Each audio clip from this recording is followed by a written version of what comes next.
Is that what you guys are calling it? The Miserable Pile of Secrets? Yeah, it's a Castlevania reference.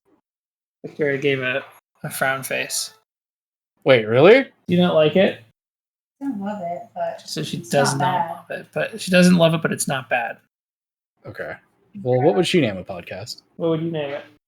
No, I mean it's probably maybe the best. It's probably maybe the best. That's an interesting name. Okay. How would you do the intro? Hi, I'm Dane. And I'm Alex, and welcome to A Miserable Pile of Secrets.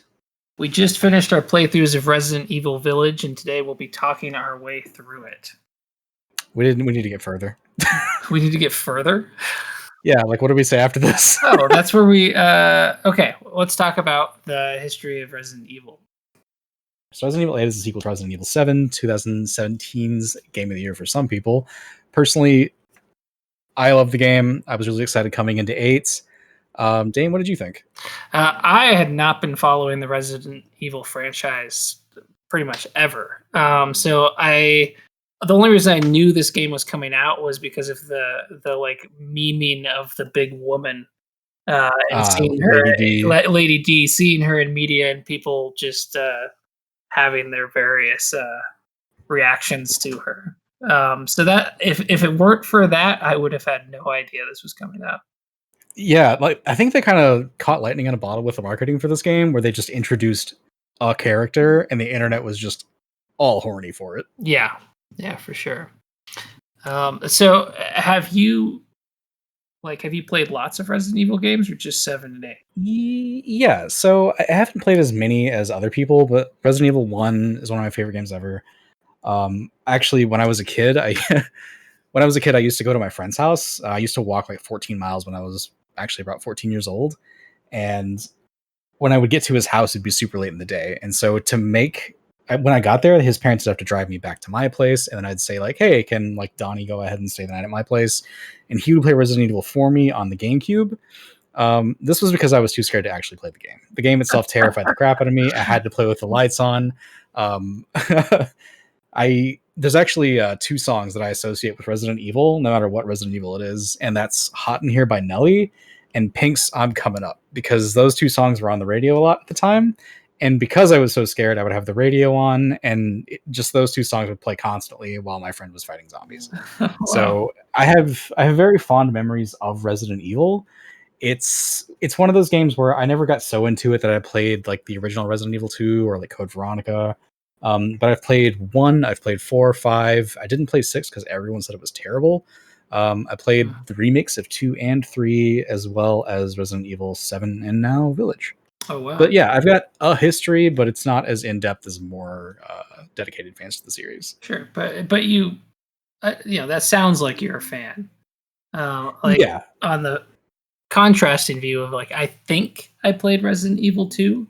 I didn't beat it. Yeah. I played it for a while. It was interesting. It was kind of slow paced, and I didn't really take to it. And then I remember when the Wii first came out, there was a Resident Evil game that I bought, and it was it was literally on rails, and you were aiming with the Wiimote and shooting zombies. And I didn't get more than an hour or 2 into that one either, and it just. Yeah, it's never really taken to me. I've never really been that big of a fan of zombie games. Like, yeah, it's not that I dislike zombies or anything, or I'm particularly frightened of them. It never really seemed that great. Are you into horror games in general? Not really. Like I've played a few of them. Like I played most of Dead Space, and I don't know if it's a horror game, but I played some of the Doom games. I know they're more of shooter games, but they've got kind of like that demony, scary jump scare stuff going on. Yeah. And like they spook me. This game certainly did. Like Resident Evil, I had quite a few panic moments throughout it. Even though I wouldn't really say it's that scary of a game, but it does have some elements that was like on the edge of my seat. Yeah, so a lot of the criticism this game got was that it was a bit too actiony. I personally, for me, it was just scary enough because I'm terrified of just about everything.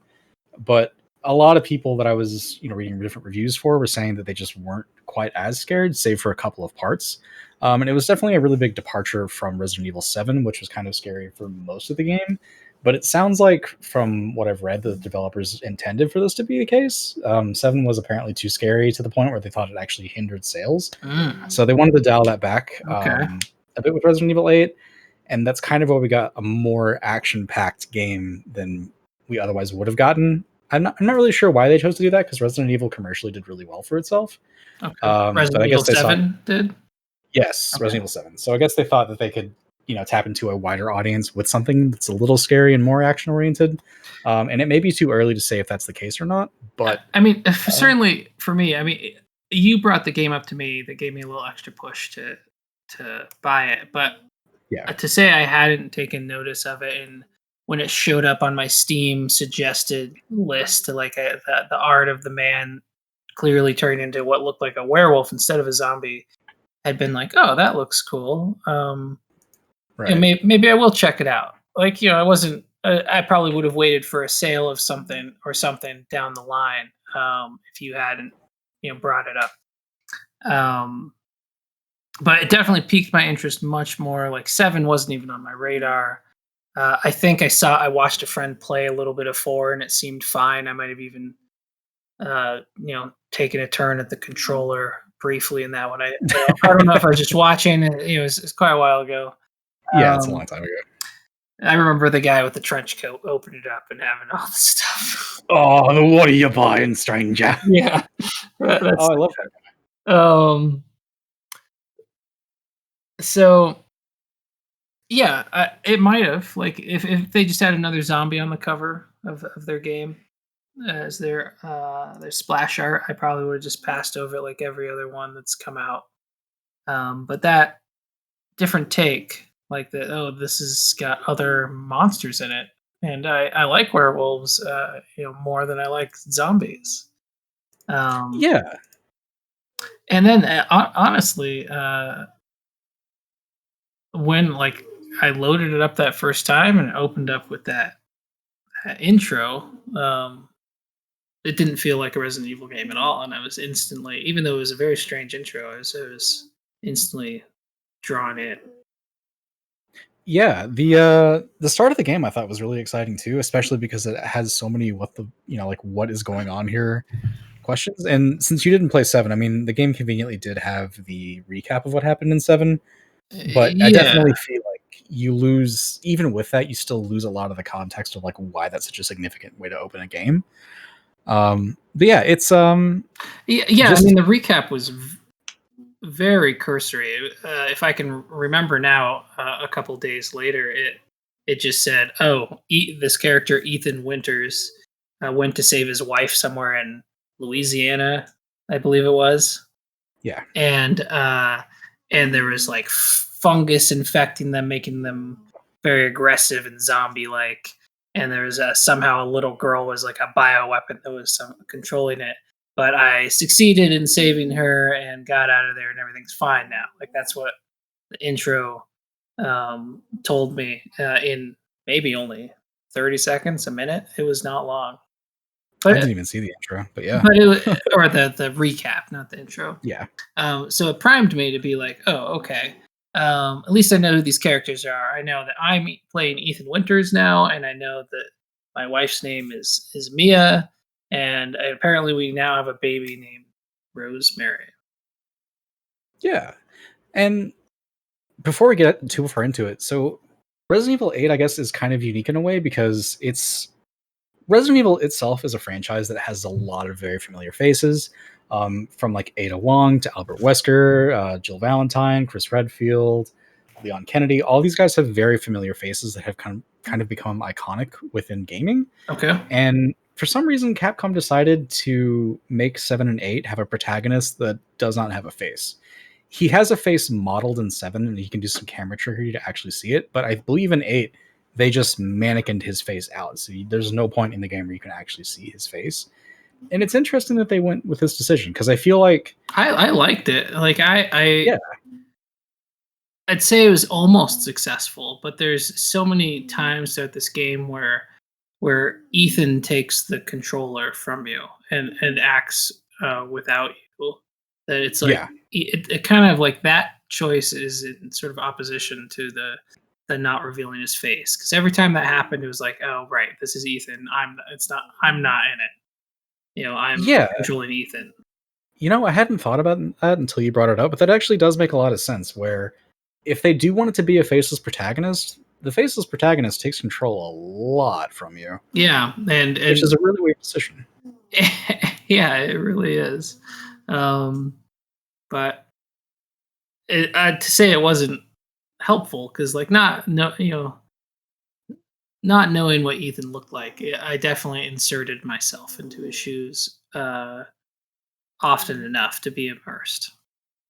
Yeah.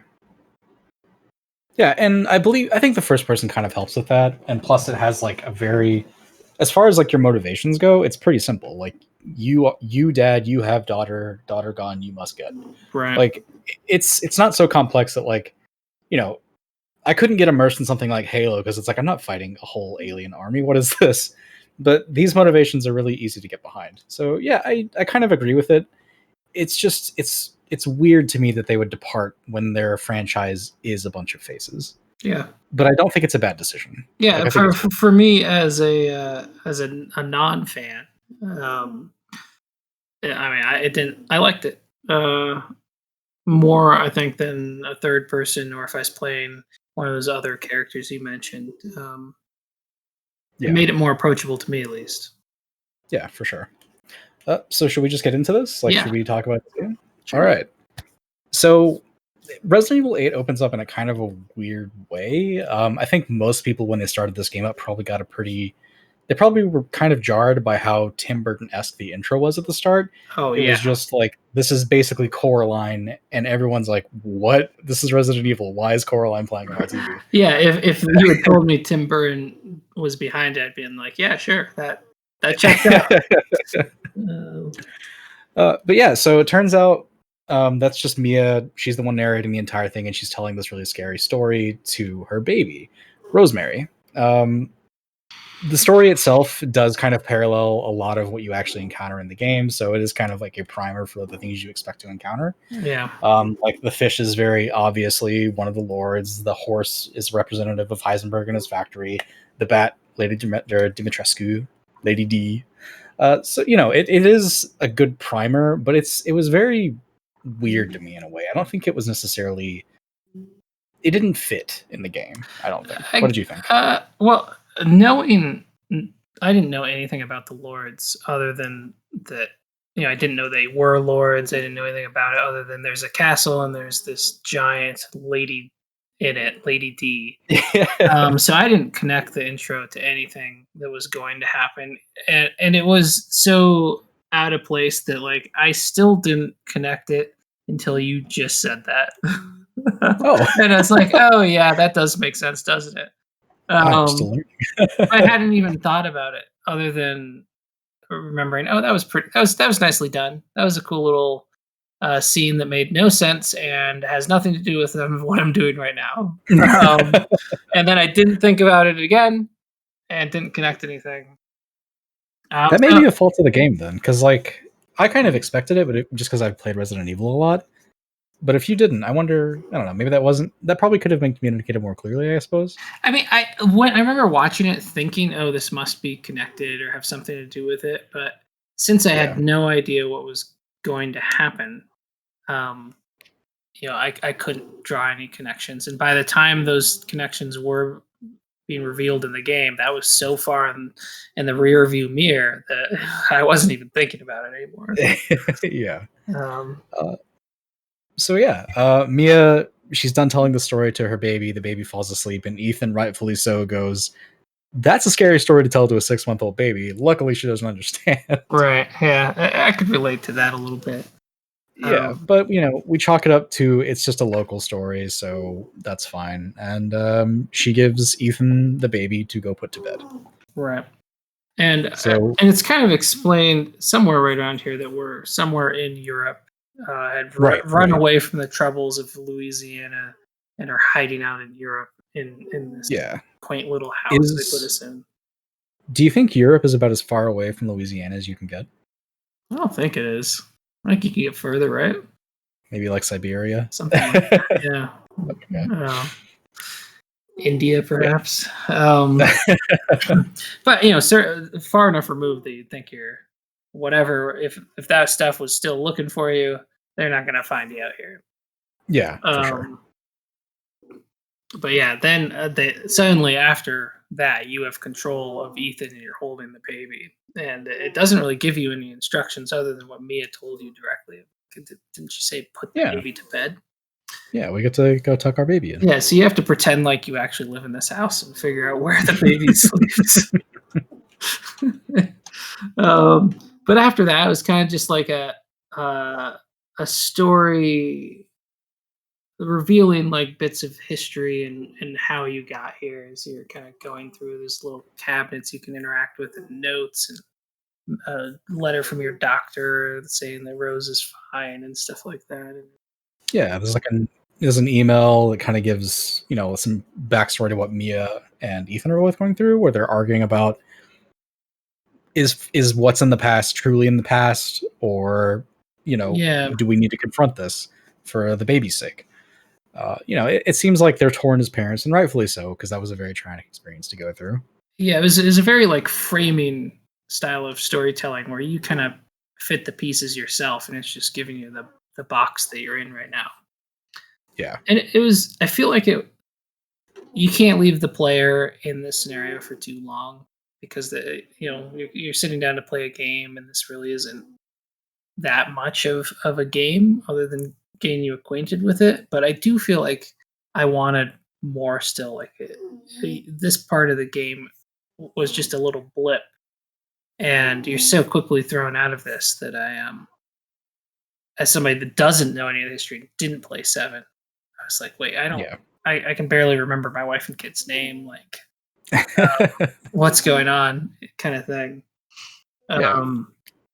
Which, yeah, I mean, you as soon as you're done reading the stuff, you go downstairs to, Mia finishing dinner, I believe it is, and you're sitting down to eat dinner with her. Yeah, she's making a local dish, and she's saying that you're the one in the bad mood, not her. Yeah, that's probably true. You just read that email, thinking yourself an idiot for bringing up the past, and you go right downstairs and bring up the past again, and it's like, what are you doing, guy? Like, Ethan, you're an idiot. So she's probably right. Yeah, but for being right, she's rewarded with a gunshot to I think the right shoulder. Yeah, and then hit her right in the right shoulder, and I remember Ethan just like being within arm's reach of her and just yelling for her to get down, and she doesn't. And I remember being very frustrated that like the control had been taken from me, and I couldn't help her, and watching her get shot in front of me, and that was. So I caught this the first time, and like I don't want to like try to brag, but I did kind of wonder, like, I don't think that's actually Mia, because she gets shot, and then she gets shot 1,000 more times. Yeah, and she does not go down until close to the end. That did cross my mind. And yeah, I thought, oh, maybe there's some residual fungus thing that they told me about. That's kind of what I thought at first. That's how I chalked it up to. Some endurance. Extra bonus endurance. Something definitely felt off when, like, especially after the first shot, because she doesn't even react. She just like gets shot, and then she just kind of looks in the direction she was shot in, thinking like, what the hell, you dare? And then, but she bunch of other stuff. She was bleeding from the shot right away. She was. So it hurt, but like as far as her body language, without the blood, you wouldn't even known that she was shot. Yeah, I mean, other than the sound of the gunshot. Well, yeah, of course. But anyway, she gets murdered in front of you, and people start crashing into the house. And then Ethan recognizes this character coming in, which I assume every Resident Evil fan does. Is what was his name? Chris Redford? Yeah, Chris Redford. Was that right? Or no? Close. Chris Redfield. Okay. He's if there's two faces to the franchise, it's probably Chris Redfield and Jill Valentine. Yeah, actually, no, they were the two. Yeah, she was one of the main characters in the first game. She's typically one of the more iconic characters. She has crossovers in Marvel vs. Capcom 2, and I believe in 3, and I think Chris is in 3 as well. But they're one of like the Capcom characters, Chris is. And so whenever he comes in and busts some more caps in your wife's ass Mm-hmm. and just says, "Sorry, Ethan," it's a very crazy moment because this guy is like, he's the good guy. He's not quite as much of a Boy Scout as Leon Kennedy is, but you count on Chris to do the right thing. Is that the guy, Leon Kennedy? Is that the guy from Resident Evil 4? Is it? Yes. And I only bring him up because this game does call a lot from Resident Evil 4. Okay. But yeah, so a lot of questions are, why the hell is Chris in my home? Why did he shoot my wife? And why is he now taking my baby? Yeah, so if you hadn't been there when I was playing this and pointed that out, I think my reaction would have been very different because my character clearly, Ethan knows Chris, but I don't know that Chris is a good guy. yeah, so I would actually, have, without your pointing out that he was the Boy Scout type character, I would have assumed that I was being wrong this whole time, and that I needed to get to the bottom of why Chris is murdering innocent women and stealing babies and kidnapping me and all that stuff. But because you point out his history and that, this is the good guy, I instantly changed my perspective. He is like the guy who kind of rescues you at the end of 7. Okay. So at the end of 7, and Evelyn's doing her big tentacle monster thing, and then when you take her out, Chris is like the first one on the ground to be like, "Whoa, are you okay?" And he like gives you a hand up, and he's like, "I'm Redfield." And so that's, at that point, it kind of felt like they were setting up a different Resident Evil universe, but this seems more in line with previous entries in the franchise. But yeah, he's just the good guy. They have history, him and Ethan do. And I can't recall if it was revealed during the house raid scene of the game or if this came up later, but it was pointed out that Chris was the one that requested that we go here in Europe, or something like that, or hide in Europe. Yeah, I think Mia brings that up whenever you find her later on in the game. Maybe, yeah. So anyway, you get dragged out of the house, or you get knocked out in the house by one of his soldiers. And at this point, I was like, okay, clearly something's going on with Mia, and I need more information. And for whatever reason, he wasn't willing to tell me at this point. Yeah, and they try to explain that later, but I think we'll get to that. Yeah. So yeah, they knock us out. We're in a van, but we only know we're in a van because when we wake up, the van is tilted over, and there's a dead body beside us with a cell phone. Yeah, and isn't the cell phone ringing? Yeah, it's ringing, and when you pick up, the other guy's like, "Yo, this isn't your phone," and he just hangs up on you. Yeah. So we have no answers at this point. We're stranded in the cold, and we have a singular path that we can walk down. Why don't you take us down that? Yeah, they certainly had no idea. You see, I remember one distinct thing is I knew for whatever reason there's 2 people in the van. There's only one body here. 2 people other than Ethan. Yeah. One body, and there's strange tracks leading away, and they're the only way you're allowed to go. It's all enclosed with cliffs that presumably the van fell off of or crashed off of, and it right away is like, okay, there's something weird going on here. This might be where the werewolves are because those tracks look they certainly don't look like they're human tracks or something. Yeah, they look like they're kind of like dragged. Yeah, the way a werewolf might drag their tracks. Kind of, yeah. Or maybe it's something with running on all fours. There's multiple tracks though. But and the game very quickly confirms this. With all sorts of weird things. There's I think you find another corpse at some point, and there's all these birds tied up and dead, hanging in all sorts of weird, horrific ways for seemingly no reason. It's like, well, what is going on? Why is it happening? I I know you haven't played Bloodborne, but I swear this entire time I was walking through here, I was expecting these crows to bark at me. Like bark, And I do mean bark, like a like dog. bark. Yes, like a dog. It's a Bloodborne thing. Okay, It's side piece. Go on. Yeah, I mean, to me this is like really weird because it was so confined. You could only go one way, even though you're in a forest in the winter, and presumably you could go tons of ways. But and they're throwing all these like spooky weird things, and you hear noises in the distance, and at some point you see like somebody run in front of you, but their like gait is really odd, but it looks like a man. Yeah. But it's so forced that it almost made it feel like I was watching Ethan go through, even though I was pressing that forward and turning him. But there's clearly no choice for me here. So this was just a very curated, spooky experience, and it did have me like a little bit on the edge of my seat, worried that something was going to jump out and make me scream. Yeah, this definitely felt like one of the more tense moments of the game, which is in some ways like good and kind of a shame, because it does speak for later parts of the game. But so we get to the murder house, and Yeah, I mean, it wasn't like there was blood, which I think is the only reason you call it a murder house, but it was like a rundown cabin that had like a weird mix of really old items and some modern items in it. So it seemed like somebody had maybe been living here a long time, but there was like yeah, fresh foodstuffs and some rotten stuff. So it's like, okay, somebody at least recently lives here. yeah, But it was in total disrepair. And again, you're forced. The only way you can go is into the cabin and down into this basement of this cabin. That's like, why am I doing this? Like, there's no reason to do this, but you have no other choice. yeah, And as soon as you're down in that basement, you hear like a giant crash. You find that the basement is just a basement. It's not a secret tunnel or anything, which is kind of expecting, oh, maybe this is a secret way out.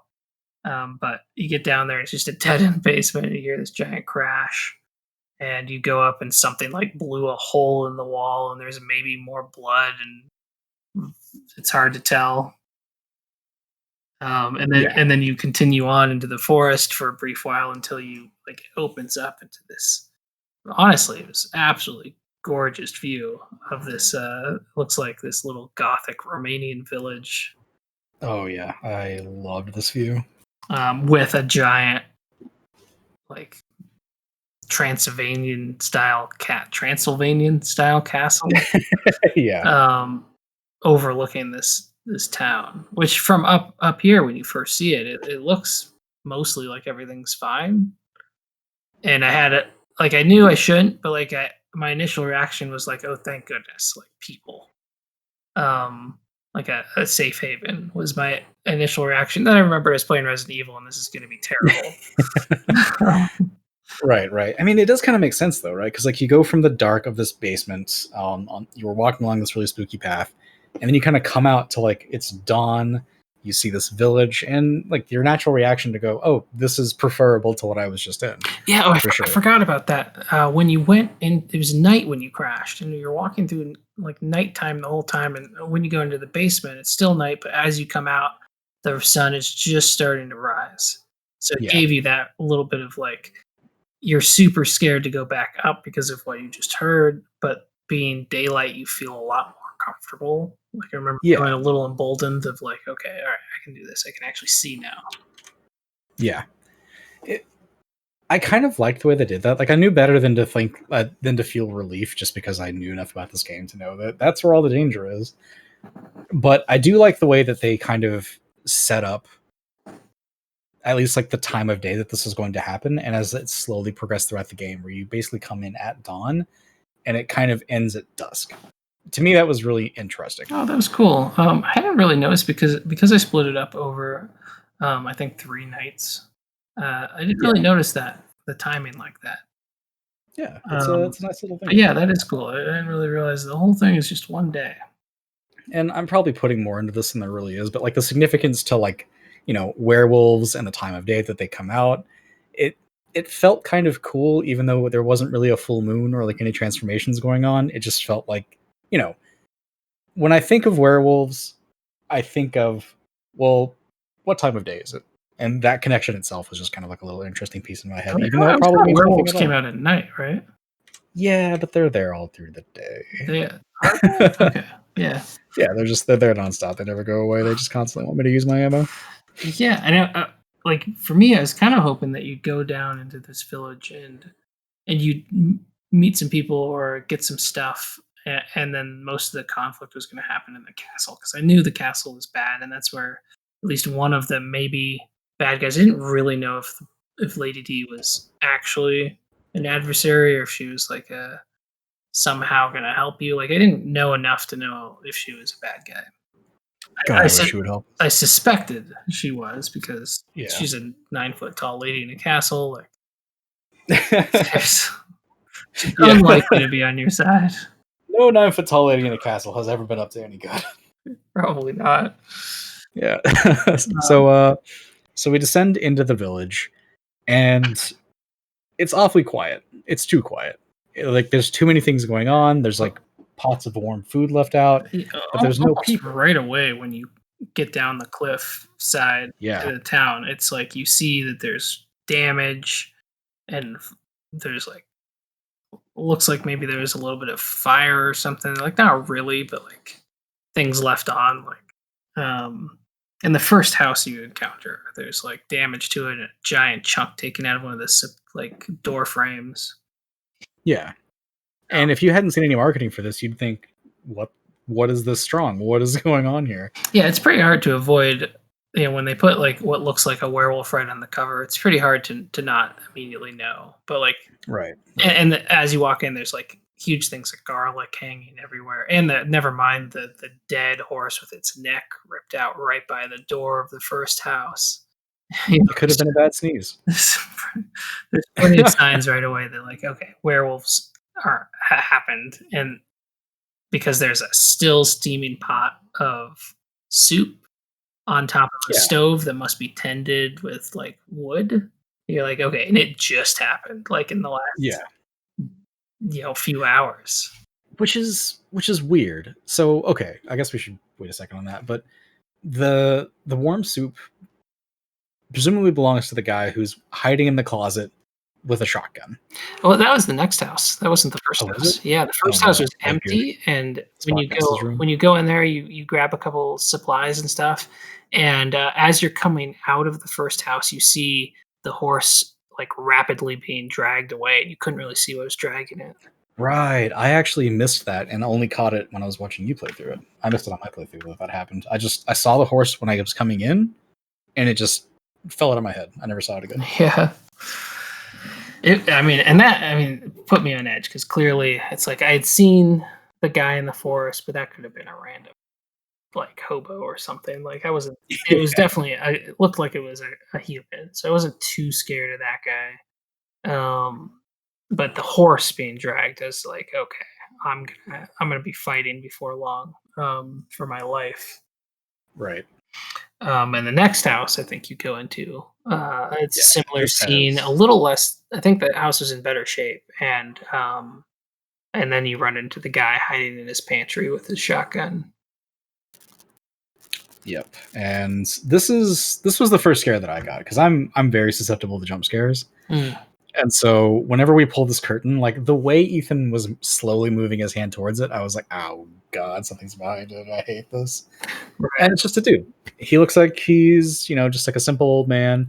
He shoots you, he misses, so it's a good thing for him we weren't there to kill him. And this was one of the first moments the game actually took me out of the immersion. Yeah. Because like up until this, the controls that Ethan took were like introductory style or something like that, or things happening to him. But this was like the first time Ethan took control, and he's the one like you lose control, and he's the one opening the curtain. And I was just feeling like, come on, man, what are you doing? Yeah, that's true. It does kind of make it too obvious that something's about to happen. So it's like I knew there was going to be something there. Yeah, and it turned out to be an elderly man with a shotgun who very quickly is asking you if you have a gun, and Ethan's like, "No, of course I don't," and he hands you a handgun. And again, I was frustrated by Ethan because instead of being like, "Oh, you clearly know there's like monsters or something terrible going on here. Why are you trying Yeah. to interrogate this guy as you hear things running around outside?" Yeah, Um, and he's clearly panicked, and you're asking him to be like, sir, yeah, excuse me, yeah. sir." This was Yeah. the first time I realized that Ethan's a little stupid. Especially considering he's seen an entire game's worth of horror. Yeah, like, this isn't Like, foreign to him. your first instinct in any situation, like, if you spill your coffee, you should be like, "What the fuck is trying to or what the heck is trying to kill me?" Yeah. Like, Well, and he's seen some stuff, yeah, so and then right away, as Ethan's foolishly trying to get information out of this guy, like a grotesque werewolf arm reaches through the ceiling and yanks this guy up, and then moments later, hands come up from below and like pull you down below. And I thought he was dead. Like I thought Ethan was dead. It's like yeah. you got nothing. But they're a little less monstrous than I was expecting. It's expecting to be more wolf, like more like a modern pop culture werewolf that we're used to, but it was more like a traditional wolf man of sorts, where they Yeah, it was just a have hairy dude. jagged teeth and they bite you. And I think this is right here. They even bite off some of his fingers. Is that Yep. right? Yeah. This is kind of where like I got kind of confused because he loses his fingers in the fight, and I'm guessing he just needed them back to reattach them because turns out Ethan's pretty resilient when it comes to losing body parts. This isn't the first time he's done it, and it won't be the Oh, last. I think the But lichen that bit his hand like ate part of his yeah, hand. yeah. So I guess that's why he just never got them back. But I mean, there's some more things that we'll get to later where I'm still just like, okay, well, if he can do this, why couldn't he just get his fingers Why back, couldn't even he if get they're in the middle of reattached the piece? fingers? Yeah. Not even reattach, just like grow new ones because apparently he can grow other vital organs back That's or true. Yeah. sustain without them. Uh, But I will say one of the things in that kind of threw me off. So whenever you get dragged down into the like beneath that guy's house, there's a ton of bodies down there. yeah, that was weird. But why were they all down there, seemingly not being eaten? And we discussed earlier this must have happened relatively quickly to the village itself. Yeah. So like, how did all these bodies accumulate? If all the werewolves are bringing them in there and storing them down there, why aren't they eating them? Why is this guy still on top of all the bodies? Because surely he heard them bringing them all down there. I just have so many questions about like Yeah. what's going on in this guy's basement. That is a And very good point. Maybe he was like a local village serial killer, it's just unrelated to the werewolves. unrelated to the werewolves. Yeah, and the werewolves just like happened to smell them. I mean, Maybe. that's a good point. I mean, and we do see some ritualistic behavior from these lichen or werewolves throughout the game. So it's not un totally unfathomable that they just were putting them down there while they were hunting and were playing Yeah, that's games true. later or something. But it seems strange that that the man in the house didn't know, or who knows. But clearly you can access this space from outside his house, so who knows? It's beside the Yeah. point. But at this point, the werewolves are coming in force, and you have this pistol this guy gave you and some ammo, and you quickly find out that these guys are incredibly resilient. And like the first one, I popped in the head with the pistol, and I expected him to go down, and then I shot him again and again and again, and Yeah. I just kept staring in disbelief as I put bullet after bullet into this guy's head to try to down this werewolf. And it's not like it's a giant beast. It's like normal, maybe fairly normal man size. Yeah, he looks about like the size of Dave Batista.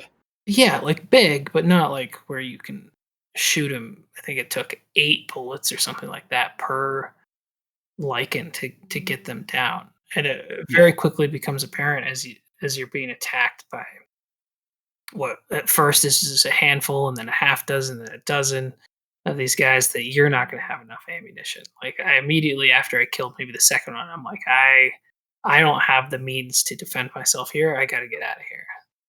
Right. And I started running like crazy, and more things were showing up. And it's you barricade yourself in like it looks sort of like a barn. And I remember saying to you at one point during this, of like, if I didn't know better, I think this is a scenario where you're supposed to lose. I remember you saying that. And sure enough, moments later, you lose and you find out, oh yeah, okay, it is that. Yeah. And I didn't think that was going to be the case. Being a Resident Evil game, I knew that you had to deal with all these monsters and sometimes overwhelming enemies. So I thought, oh, I just had to outplay this. And I struggled for a while trying to just do anything to stay alive. And it's a really enjoyable, in hindsight, state of panic. Yeah, honestly, I think they did a pretty good job of like trickling everything in so that you slowly get overwhelmed. Yeah, Because at first it's like, here's one lichen, you kill him. Here's another, and then there's two, yeah, and then and then two, there's the three, and then three. there's one behind you, and it Yeah. was about there when So I think when I was looking at and trying to deal with 4 of them, and I was looking that, like, I only have, like, a dozen bullets left, and that's only enough to kill 1 and a half. That, like, yeah, I'm like, "Okay, I'm in trouble." I've actually thought this was really smart for Capcom to do this because like people who've played Resident Evil a lot, kind of like they for the most part know to save ammo where they can, and so when they see like one lichen, it's like okay, cool, maybe I can like pop this guy, go on, and then they see like another one, it's like okay, maybe I can like conserve ammo here, but like as they slowly get overwhelmed, the urge to use that ammo and expend more of it, like even if you're kind of seasoned in Resident Evil, it's like, oh well, this is, oh god, like I need to fight. This is like a fight moment. I have to fight. Yeah, I think I used So every single bullet I had and then was fighting with a knife by the time I went you definitely were. down. I remember that. Just, like, But yeah, frantically. it was to me it was a super little clever way to like introduce the threat of the lichens, and I guess really just like how much it takes to overpower you, which turns out isn't very many, at least at the start. Certainly these guys, they're tough cookies, and they're certainly not, for being the first things introduced to you. Um, they're one of the tougher like minion creatures in the game because of their kind of erratic movement. They're a little bullet spongy, like, and they're Yeah, fast. They're faster than a lot of the other guys. yeah, and whenever you draw your pistol, they do like the Mike Tyson head bob, so they're all over the place. It's really hard to hit. Yeah, you eventually get their rhythm down a little bit, but all the way through the entire experience, I was consistently missing these guys. Yeah. Um, but yeah, then you get knocked down, and I believe it was an old crone, perhaps, that like called them all away. Was that it, or was it something else? Yeah. Or no, So it was a man on a horse, wasn't it? Well, so two lichens showed up on a horse, and each of the lichens had like a body on a spoke. That's right. But then they all just get called away, and you don't really know why. Like, there's not like an audio cue for it. It's just you kind of see the big lichen that jumps down with a hammer. He just kind of quickly looks in a direction. He jumps, and everyone's like, "Okay, we got to follow that guy." Yeah, And it's just a super confusing thing. And that's when the crone shows up. yeah. Then the old crone shows up, which you're like, she's got like human skulls on her staff. You know that if she's not directly responsible for this entire thing, she's certainly involved. Yeah, she's too suspicious to not be considered. Yeah, but she's not aggressive, and she just is like doodling on the ground, and like I can't remember what she says, but it's something to spur you on and give you some breadcrumbs. Yeah, I think she says that your daughter's being kept in the castle. That's right. She knows your daughter's name, Rose. Ah, Rose. She does like this whole Yeah, that's right. screech thing. But yeah, and she just kind of like she just keeps closing doors behind us. Yeah, and then you follow her up to this cemetery area, I think, and she locks you in that area, and you're like, and of course Yeah. Ethan was the one in control at this point. So you're like Ethan, why did you let her lock you in a cemetery? Like, what is going on? But you quickly find out you're not really locked in. It's just the next part of the village, and as you explore, you find there's this wall that you need to insert the missing pieces to open it. It doesn't really tell you that, but it's quite apparent that that's what's going Yeah. on. And there's a Yeah. church nearby that has one of them in it, and I believe a note that you have to go up to. A really weird note that's like, if anything goes wrong in the village, Yeah, right. Like this is our battle plan this is for our battle other plan. people. Should like any disaster strike the village, go to Louisa's house. I think it was up on the hill or up by the Yeah. field. It was, and took me a while to find it because you're so closed in. I couldn't figure out where the field is. Yeah, everything's kind of like obscured by just how tight the the area is. Which I think is pretty consistent with a lot of European villages. It was really authentically designed village. Yeah. And I didn't notice with the old guy, the first guy you ran into, but as soon as we got to the Louisa area, everybody was talking in an American accent. Yeah.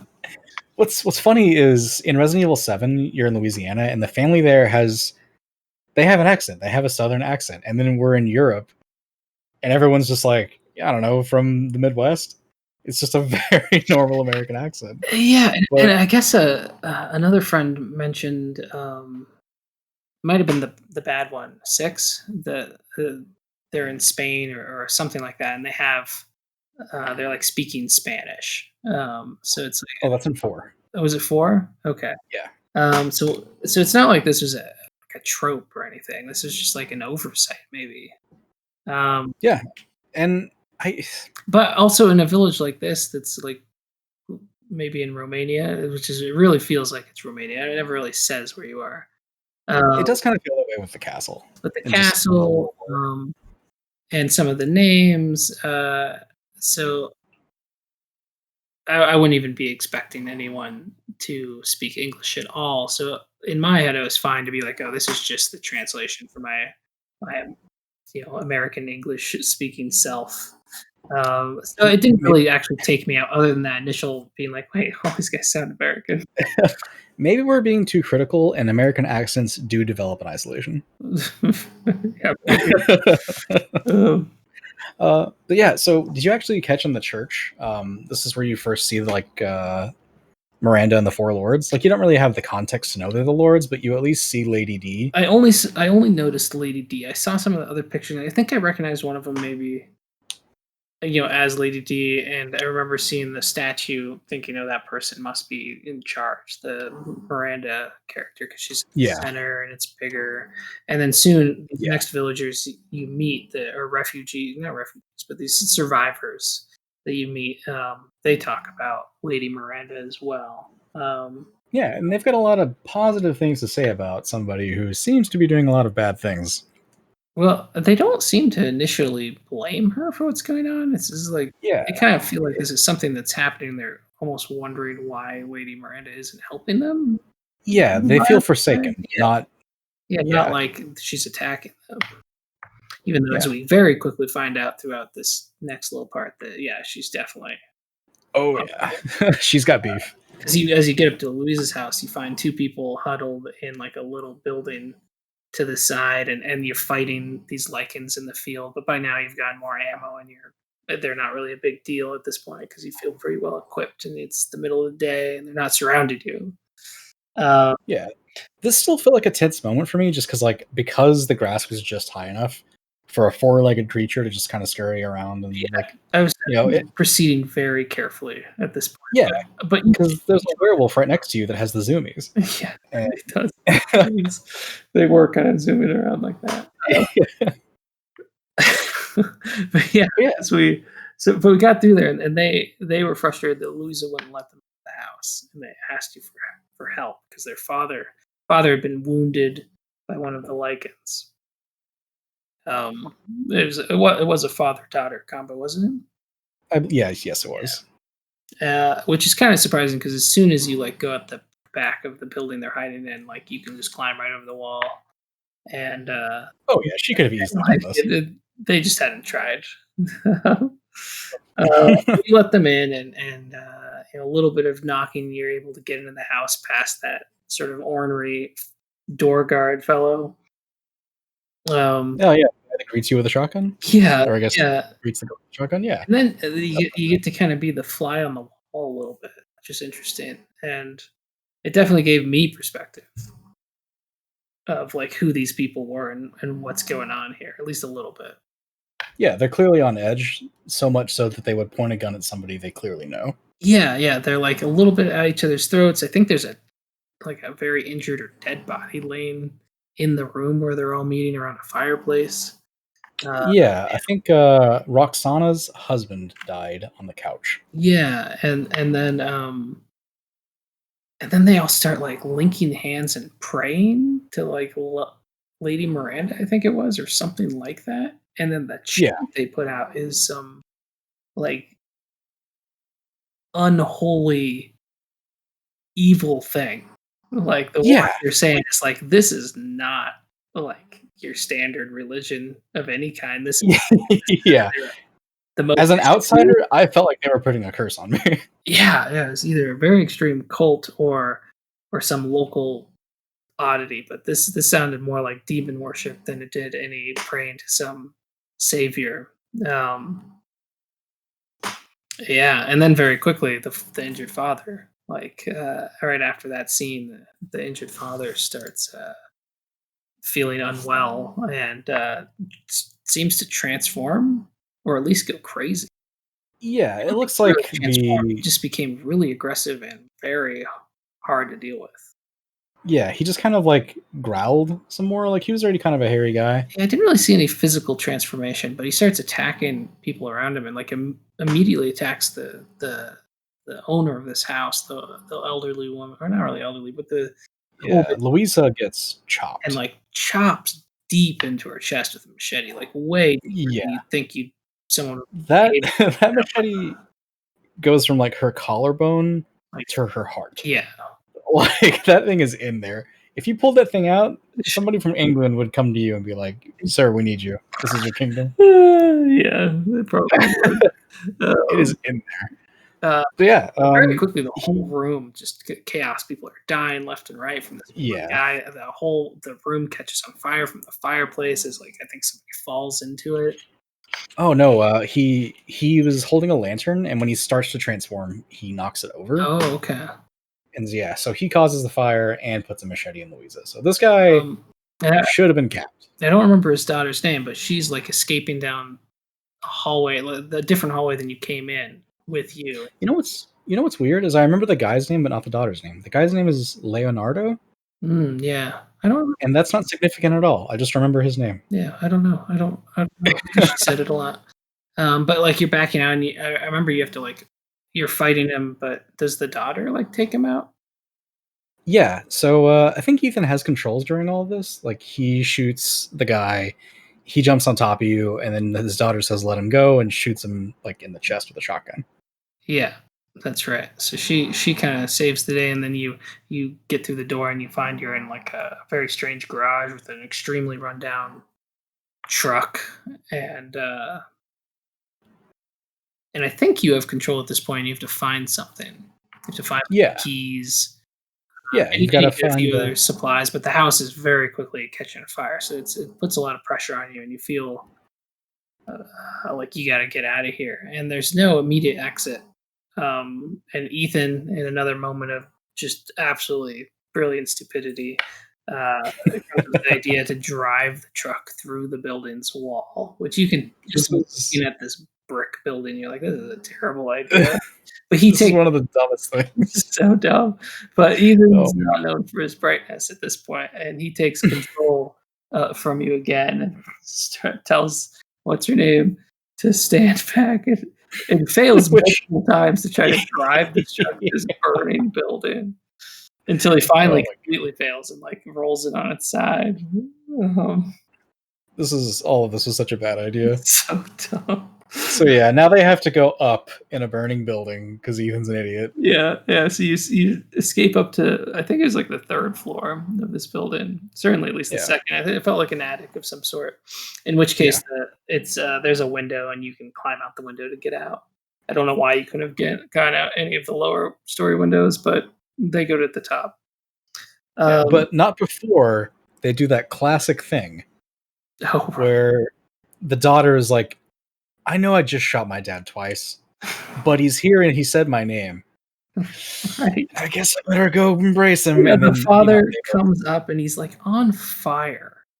Like he comes his up and pants his are on pants fire. are on fire, and like his I think his like left arm or shoulder was on fire, and he says her name, whatever that was, and she just goes for it, and then they fall like there's the dramatic again. Ethan's in control and he's trying to grab her hand or whatever, and they fall into the flames, and you're like, okay, I guess she's not my sidekick in this nightmare. Yeah, you heard me saying that, like, oh, is this my sidekick? I totally thought she was gonna be your sidekick. She was because she's like really quite the badass for a moment, where she like Yeah, takes him like she had, out. She's like yeah, cooperative and clear headed, and like she really seemed like she's going to be your backup through this experience. But yeah. then She at one there she point says goes. that you're nice.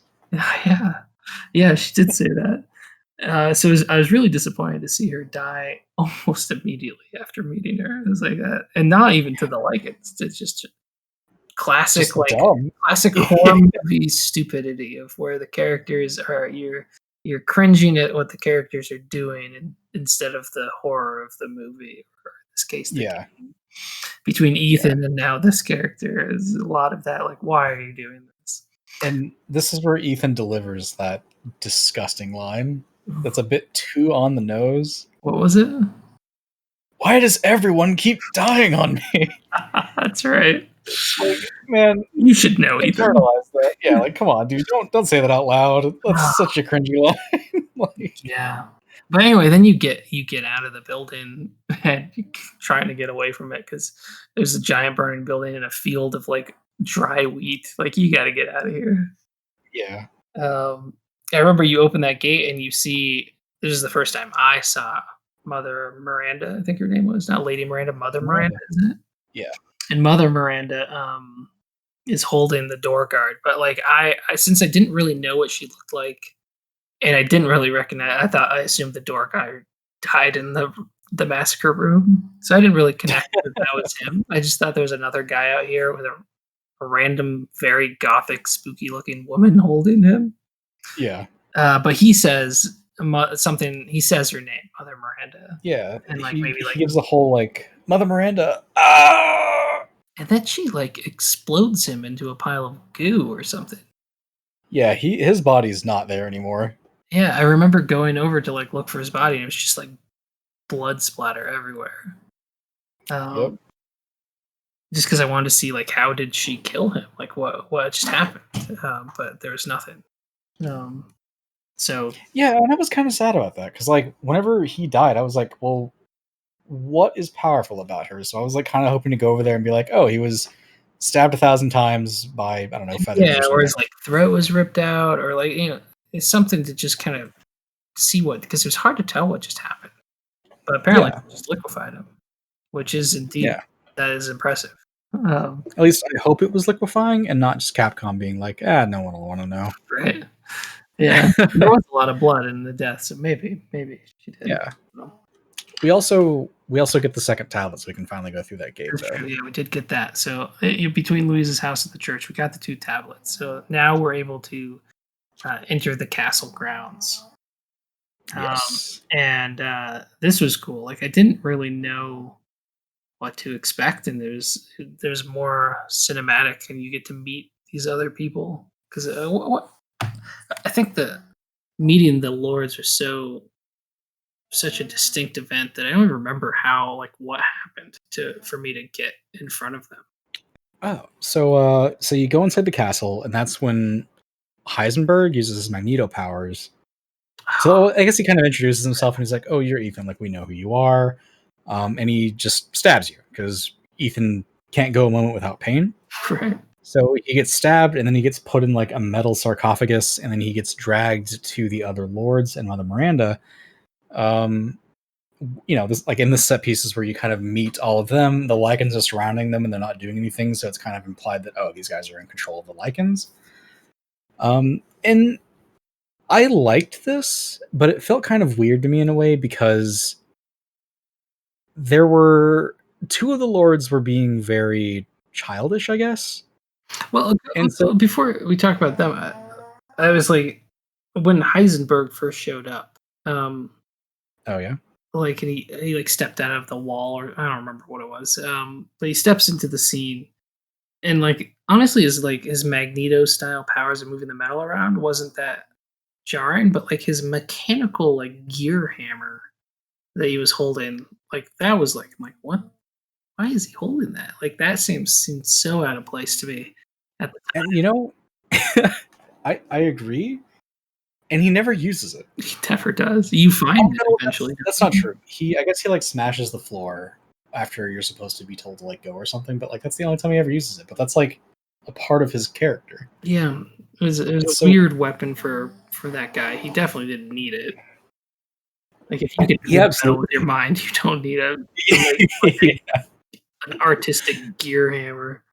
Yeah, I mean he's just going for like an aesthetic. You can tell with the trench coat and the hat. Yeah, he definitely was. He's a little yeah, he's the way he just kind of pops up everywhere. He definitely has like Batman vibes, where like there's no way you were there before, and then he just kind of turns up when he does. Yeah, but then as you meet the other three lords, like you're like, who's this like Heisenberg guy? Like he's disheveled, trench coat, dirty, kind of like not like really dirty, but like certainly not clean.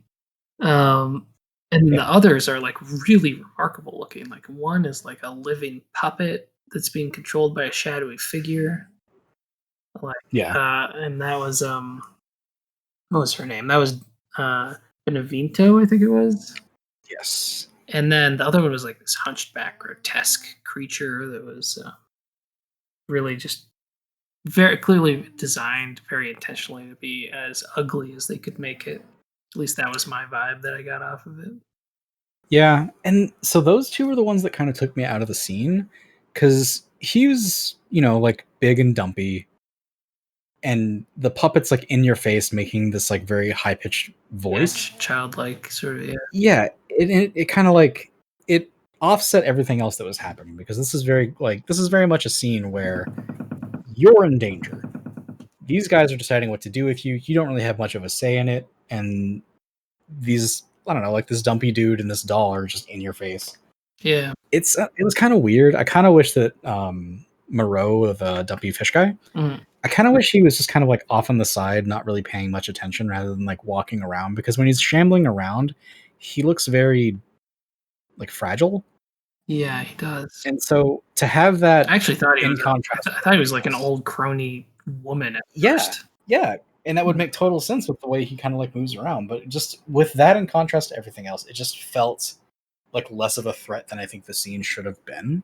Yeah, but it was still cool. Although as soon as Lady D stands up, and like her standing up, because you're clearly laying down in the scene. Like when she stands up, you're like, oh, she's pretty tall. And then Heisenberg stands up next to her, and he like comes up to like her belly button. Yeah. And that's when you're like, oh wow, okay, she is huge. God. That was like a little bit of like oh, I get it. Like this woman's like intense. This is why the internet is horny. Right. I didn't quite get that vibe, but like just as impressed by her, and like her facial animation and like mannerisms. I don't know if they did motion capture here or if this was incredibly skilled animators or what, but they were like really stuck out to me as like being, this is setting the scene, and like she helped save the scene for me. Yeah, I can actually confirm for you that this was mocap. Okay. And that the voice actor and do what? I'm saying it shows, and that just in how realistic it was. Yeah, she did a great job too. But the actress for this is also actually like 6'3" or something. Like she's also like a very tall lady. That's good. Yeah, because her mannerisms and the way she moved definitely all felt like it felt like she was big. Yeah, it felt like a tall person doing tall things. A tall person doing tall things. Yeah. Yeah, for sure. Which is good. But then while I'm just trying to take in and figure out what's going on, very quickly you're set upon, and Heisenberg starts counting down, and you're in handcuffs, and Ethan's still in control, and you see there's a hole in the ground, and he's unleashing his lichen on you. So like I was so like overwhelmed in the scene, like I really actually had I didn't retain anything of what they said. Like I was just so looking at the characters, and then suddenly I was like trying to make out, well, what's going on with Mother Miranda? Why is she so scary? Trying to size them all up. So I just like didn't catch anything they said. But very quickly I was like, oh wait, he's counting down. Oh crap, I've got to run away. And then you're in this mad dash of like, you better know your Indiana Jones mechanics to escape all these lichen chasing you. Yeah. It was cool. Like, I enjoyed that. Yeah, it was a really intense little bit. Yeah. I kind of wish that. So the room for error felt very slim, and I think that kind of made it less tense of a moment. But like, it was still really fun. I just kind of wish that it wasn't like so obvious what I was supposed to do most of the time. Yeah. Yeah. I did feel like every time I was like reached a room, I was like, oh, what do I do? Oh, there it is. It's like it was designed so deliberately for you to succeed that like Yeah. it felt like either Heisenberg had designed it for you to succeed, which we later find out maybe he did. Yeah, it does kind of seem that way. Because it was very clear, like everywhere there is a safe spot or a thing you can do. That either is the game designer is just trying to make a fun little obstacle, or like what's that game show? Um, you know, American Gladiator? American Gladiator sort of scenario for you. Um, but it was still fun to play through, and I felt like even though everything was smooth, I was satisfied to go through completely, without dying and like figuring everything out. It's like nice, I did it. Yeah. um, and then yeah, you break the handcuffs off, and you're in the castle. You climb under like one of the big obstacles that was coming off down towards you, and you feel like you've kind of escaped them for now. Did you catch whenever, like, just before you go down that gauntlet, Heisenberg does the whole like, let's see what you're made of? I kind of wonder if, like, that could easily be taken as, let's see what you're made of. Let's see if you can do this, or very much like I intend to use you. Let's see what you can do. Yeah, I didn't catch Kind that, of but thing. that would definitely be on brand with him. Like, Yeah, it didn't make sense to me until very much like after the fact, but now I'm kind of wondering, like, that felt like Heisenberg intended to use us from the very start. yeah, I think he might have. But then, if I remember correctly, after you escape that, you make your way into the castle, and you feel like you're exploring their castle, either looking for, or do you get? Oh wait, did we meet the Duke already before going into the castle? Yep. Yeah. Okay. So we skipped over Yeah. that. Yeah, I remember So meeting the Duke as he like rolls out of his thing. yeah, we come out in a little Wagon. garden with like all the dudes on the scarecrow posts. Yeah, that's right. Yeah. Yeah, and the Duke's just at the top of the hill. That's I have said this 1,000 times, but I love the Duke. Yeah, I think your love of the Duke makes me like him more. I don't know how I would have felt if you weren't there professing your love for him. Um, like he's fine. Like I like him, but and he seems cool. And he's your, as far as I understand, he's your classic Resident Evil merchant. Shows up in strange places, and that's a trope of these games. Actually, so Resident Evil, I think, only has 3 instances of a merchant, and that's in 4, 5, and 8. Okay, all right.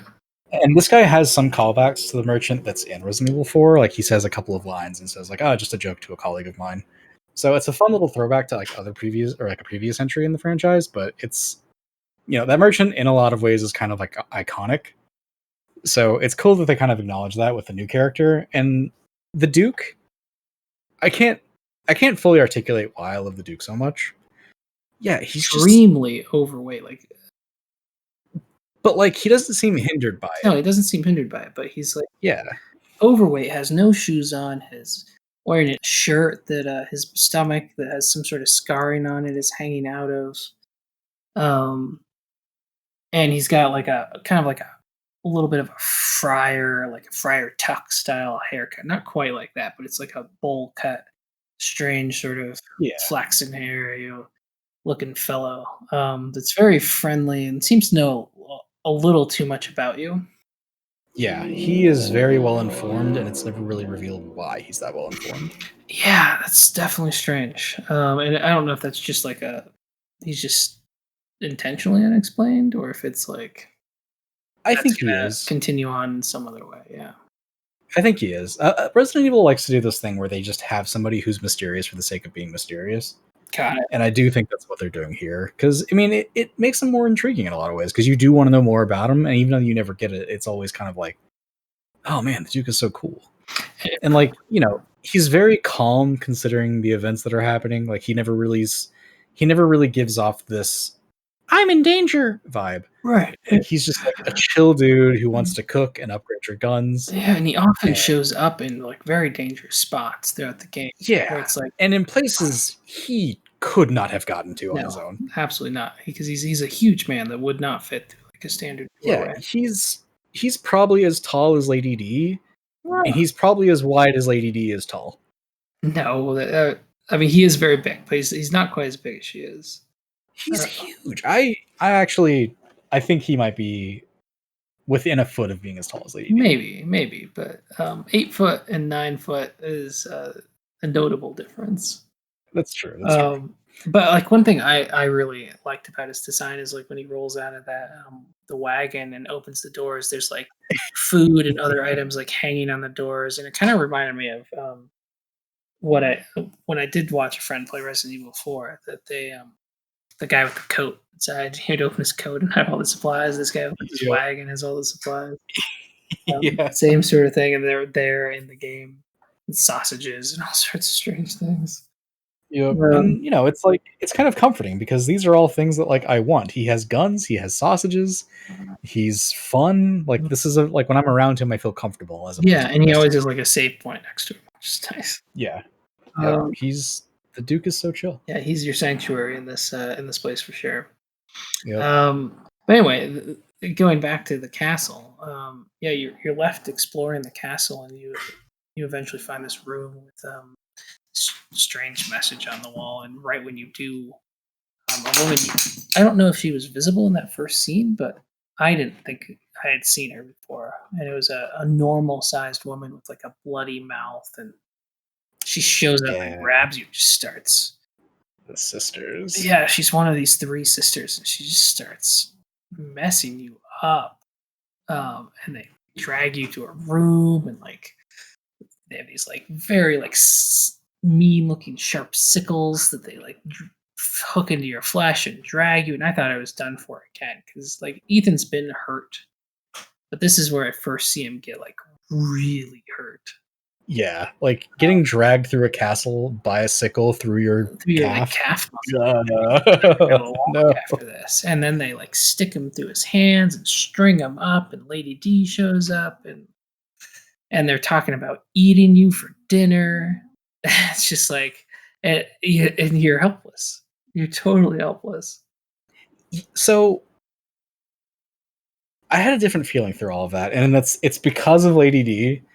But I actually think that they made the sisters and Lady D like distractingly hot. Really? To the point where a lot of like the scariness of the scene isn't as effective. Because like, whenever they're dragging you around, it's like, oh, these 3 hot girls are dragging me around. And then they present you to Lady D, and she's like, oh, Lady D is gonna suck my hand. And then, they hoist you up, and Lady D's still talking to you, and you're like way up in the air, and she's like almost at eye level with you. And she just does like this like really seductive head turn, and the whole time like her cleavage is in full view too. So the whole time I'm too into this to be scared of what's going on. Like the sisters are hot, Lady D is hot. I have these like hooks in my hand, and I'm not even thinking about it. I mean, I certainly noticed that they were called physically attractive, but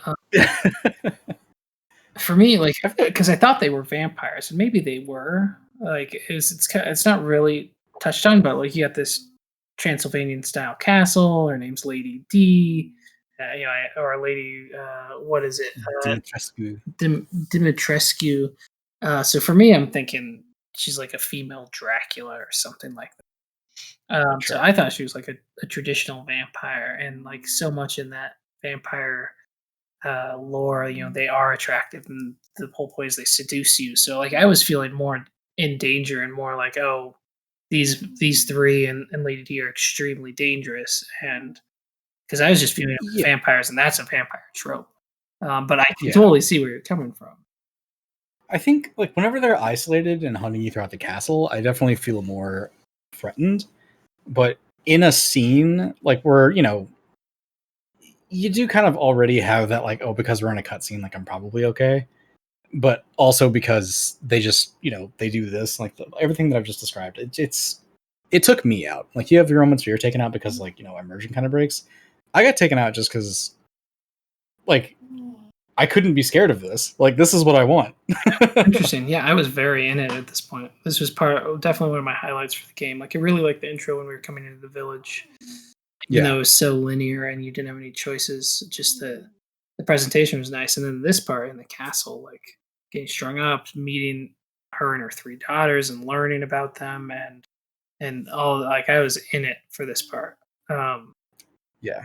And then they leave to go like prepare for dinner or something. I don't know. It was like, I don't even know why they left you hanging there.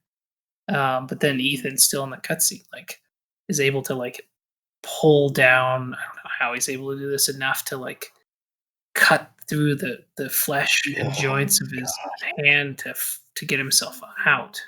And I don't know why he did it with his right hand, like his good hand first, instead of his injured hand that was barely hooked. Like for me, that was like, Ethan, you're so dumb. It also just kind of felt like he could just lift his hand or something. Maybe, but I mean, hanging by it. Like I can see not being able to get off. But anyway, he pulls himself down regardless, and it still feels like what he did was the worst decision. It's a terrible decision for sure. Standard for Ethan at this point. But then right there, I realized that maybe it isn't a terrible decision because like he recovers from all of that like almost immediately. Now, like you almost very early on in the village, you found a liquid that says it's basically like a cure-all magic liquid. I remember, okay, we should take this back to the modern world because it's so good. So I was a little confused because he just sort of pours a little bit of it and he's all magically better. Yeah. But just the fact that like pouring a little bit on one of your hands fixes your entire body is like, damn, okay, there's something going on. And like, this was the first time I got like a glimpse of like, I don't think it's just game mechanics. I think there's something special about Ethan. Yeah. So I kind of disagree. I can see where you're coming from, but I think that with the context of 7, like the medicine itself isn't ever really acknowledged. It's just kind of like, oh, this is the thing. Yeah, I mean, it's clearly the medicine doing it, but the fact that like he pulled himself down and was so like instantly back on his feet, like it just seemed so like he was just really messed up. Yeah, I guess I don't know. Like in 7, that kind of seems like part of his character is just to get completely like destroyed at every moment. Right. And actually, this is interesting now that I'm thinking about it. Like because you didn't play 7, you probably had more insight into something like this than I did, who just kind of took it for granted because it's just like, oh well, this is how it was in 7, so it must be the case now. Yeah, I was just thinking he was a regular dude that like was maybe extra resilient just because he's trying to get his daughter back. But like this was such an extreme set of injuries, and then the way they're kind of like deliberately showing them off, and the way he so quickly recovers from it, that it didn't feel like because you're playing an action game, and like you said, this is a little more actiony, and you get shot, you get smacked, whatever, and you recover, you shake it off. Like that's sort of just playing the game. Like this was all like cutscenes and stuff. So it was very deliberate storytelling going on here, not just game mechanics. Yeah, I actually think that's interesting that you brought. Like, I'm glad you brought that up because now that I'm thinking about it, if I hadn't played 7, I wonder how differently I would have thought of all this. Yeah, it's like it's interesting framing. So good point. But then now you are set. You realize you need to find these statue heads, and you have to like avoid the daughters or fight them in this castle, and avoid Lady D while getting all these heads. So you're just going through all these rooms, trying to figure out these little puzzles, trying to figure out the castle, fighting these sort of like lumbering. They're not quite zombies, but they're kind of like thralls or something. Yeah, I think they're called ghouls or something. Ghouls would be very appropriate. They're not. Yeah, there's something. They're interesting. They're very easy. They're definitely like you could take a minute to like, take your time. Don't be as stressed. Yeah, like this is kind of like the calm moment of the combat. Exactly. But yeah, you go through all these rooms and figure out all these puzzles. And the first time you fight, I remember finding the first note that was really interesting to me of talking about the servant from like 60 years ago. The note was like in the basement from like 60 years ago, talking about how all these characters freaked out when they opened the window. Yeah. and like you're screaming and yelling to close it. That was like my first like, aha, I've got you guys figured out now. Yep. And sure enough, the first time you find another daughter, you've got a window, you break it, and she starts screaming, So "Why am I getting hurt?" And it was yeah. I do kind of wish that was something that we as the player could have figured out on our own. I don't know. I really liked it, especially finding a note from like 60 years ago. Like, Yeah, see, like if they placed the note in a way where like you couldn't help but read it, but then like I wish that the shooting of the window didn't happen in the cutscene. Like I wish that oh, was something that as a player, yeah. like you're like, oh god, what do I do? What do I do? What do I do? Because like you're trapped in a tiny room with this girl, The and then you're like, oh, I can shoot reason this window. I think they did that and made him shoot it is we found the note and read it. Like, if you Mhm. didn't read that note, like you're saying, if they forced you to read it or something, but like if you didn't read that note, you didn't have to read these things. I'm sure lots of players just don't read any of the text and just skim past stuff. Yeah, You have no idea to shoot that window. And you true. would have just been frustrated with the game and dying over and over again. And some players may never shoot the window.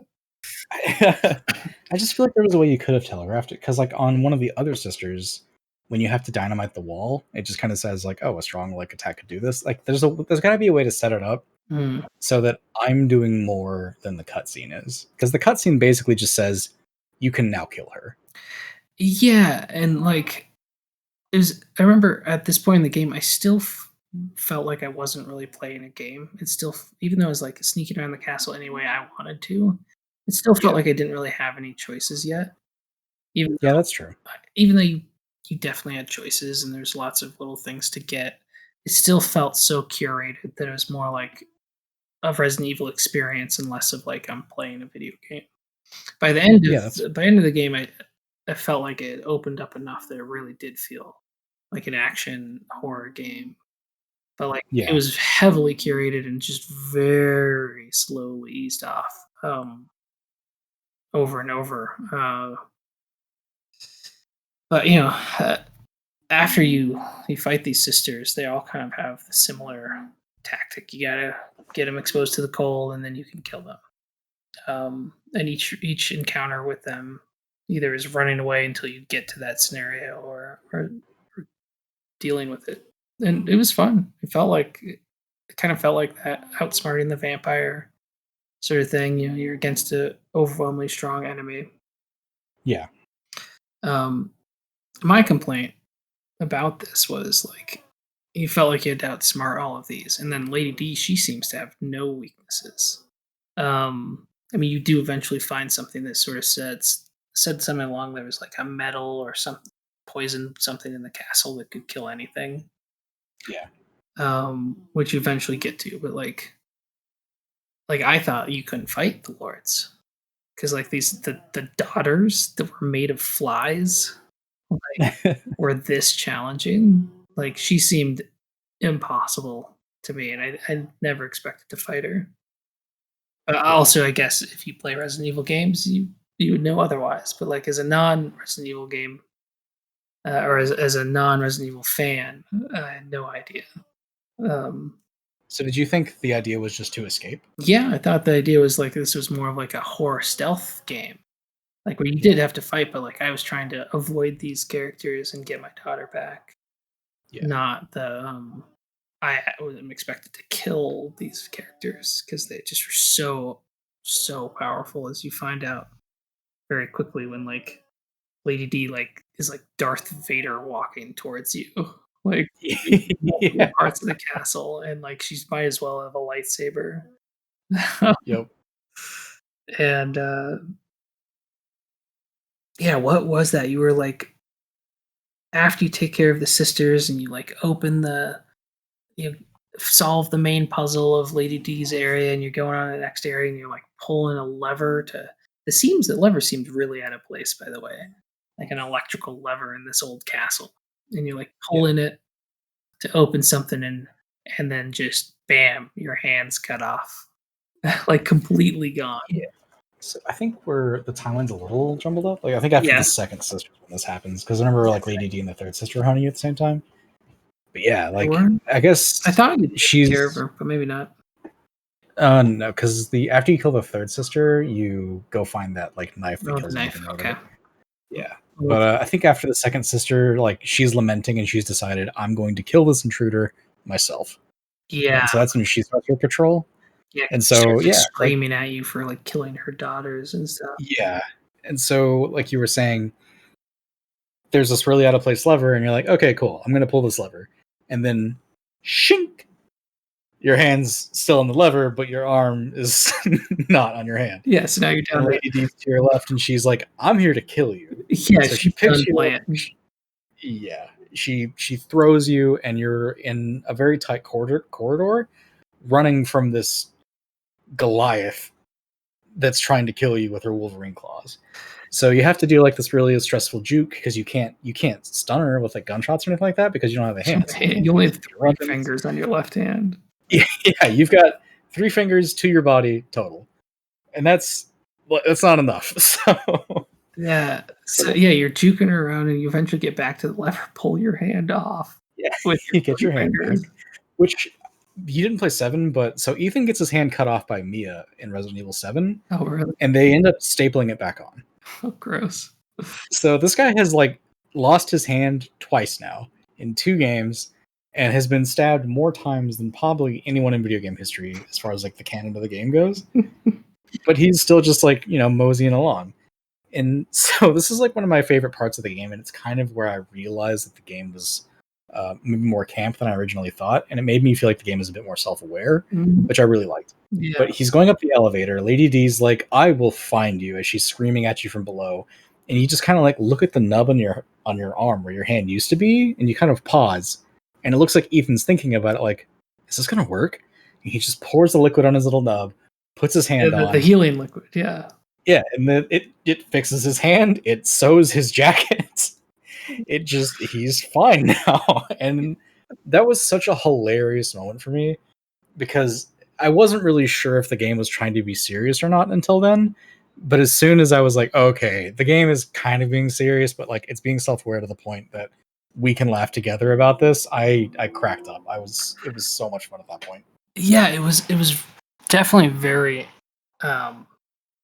interesting because it was like, other than the initial lichens, like a lot of the things were either comically easy or a little over the top. So I was having a similar conundrum of like, is this trying to be super serious? And yeah, that definitely was a point where it's like, okay, there's more going on here, and it is a little silly.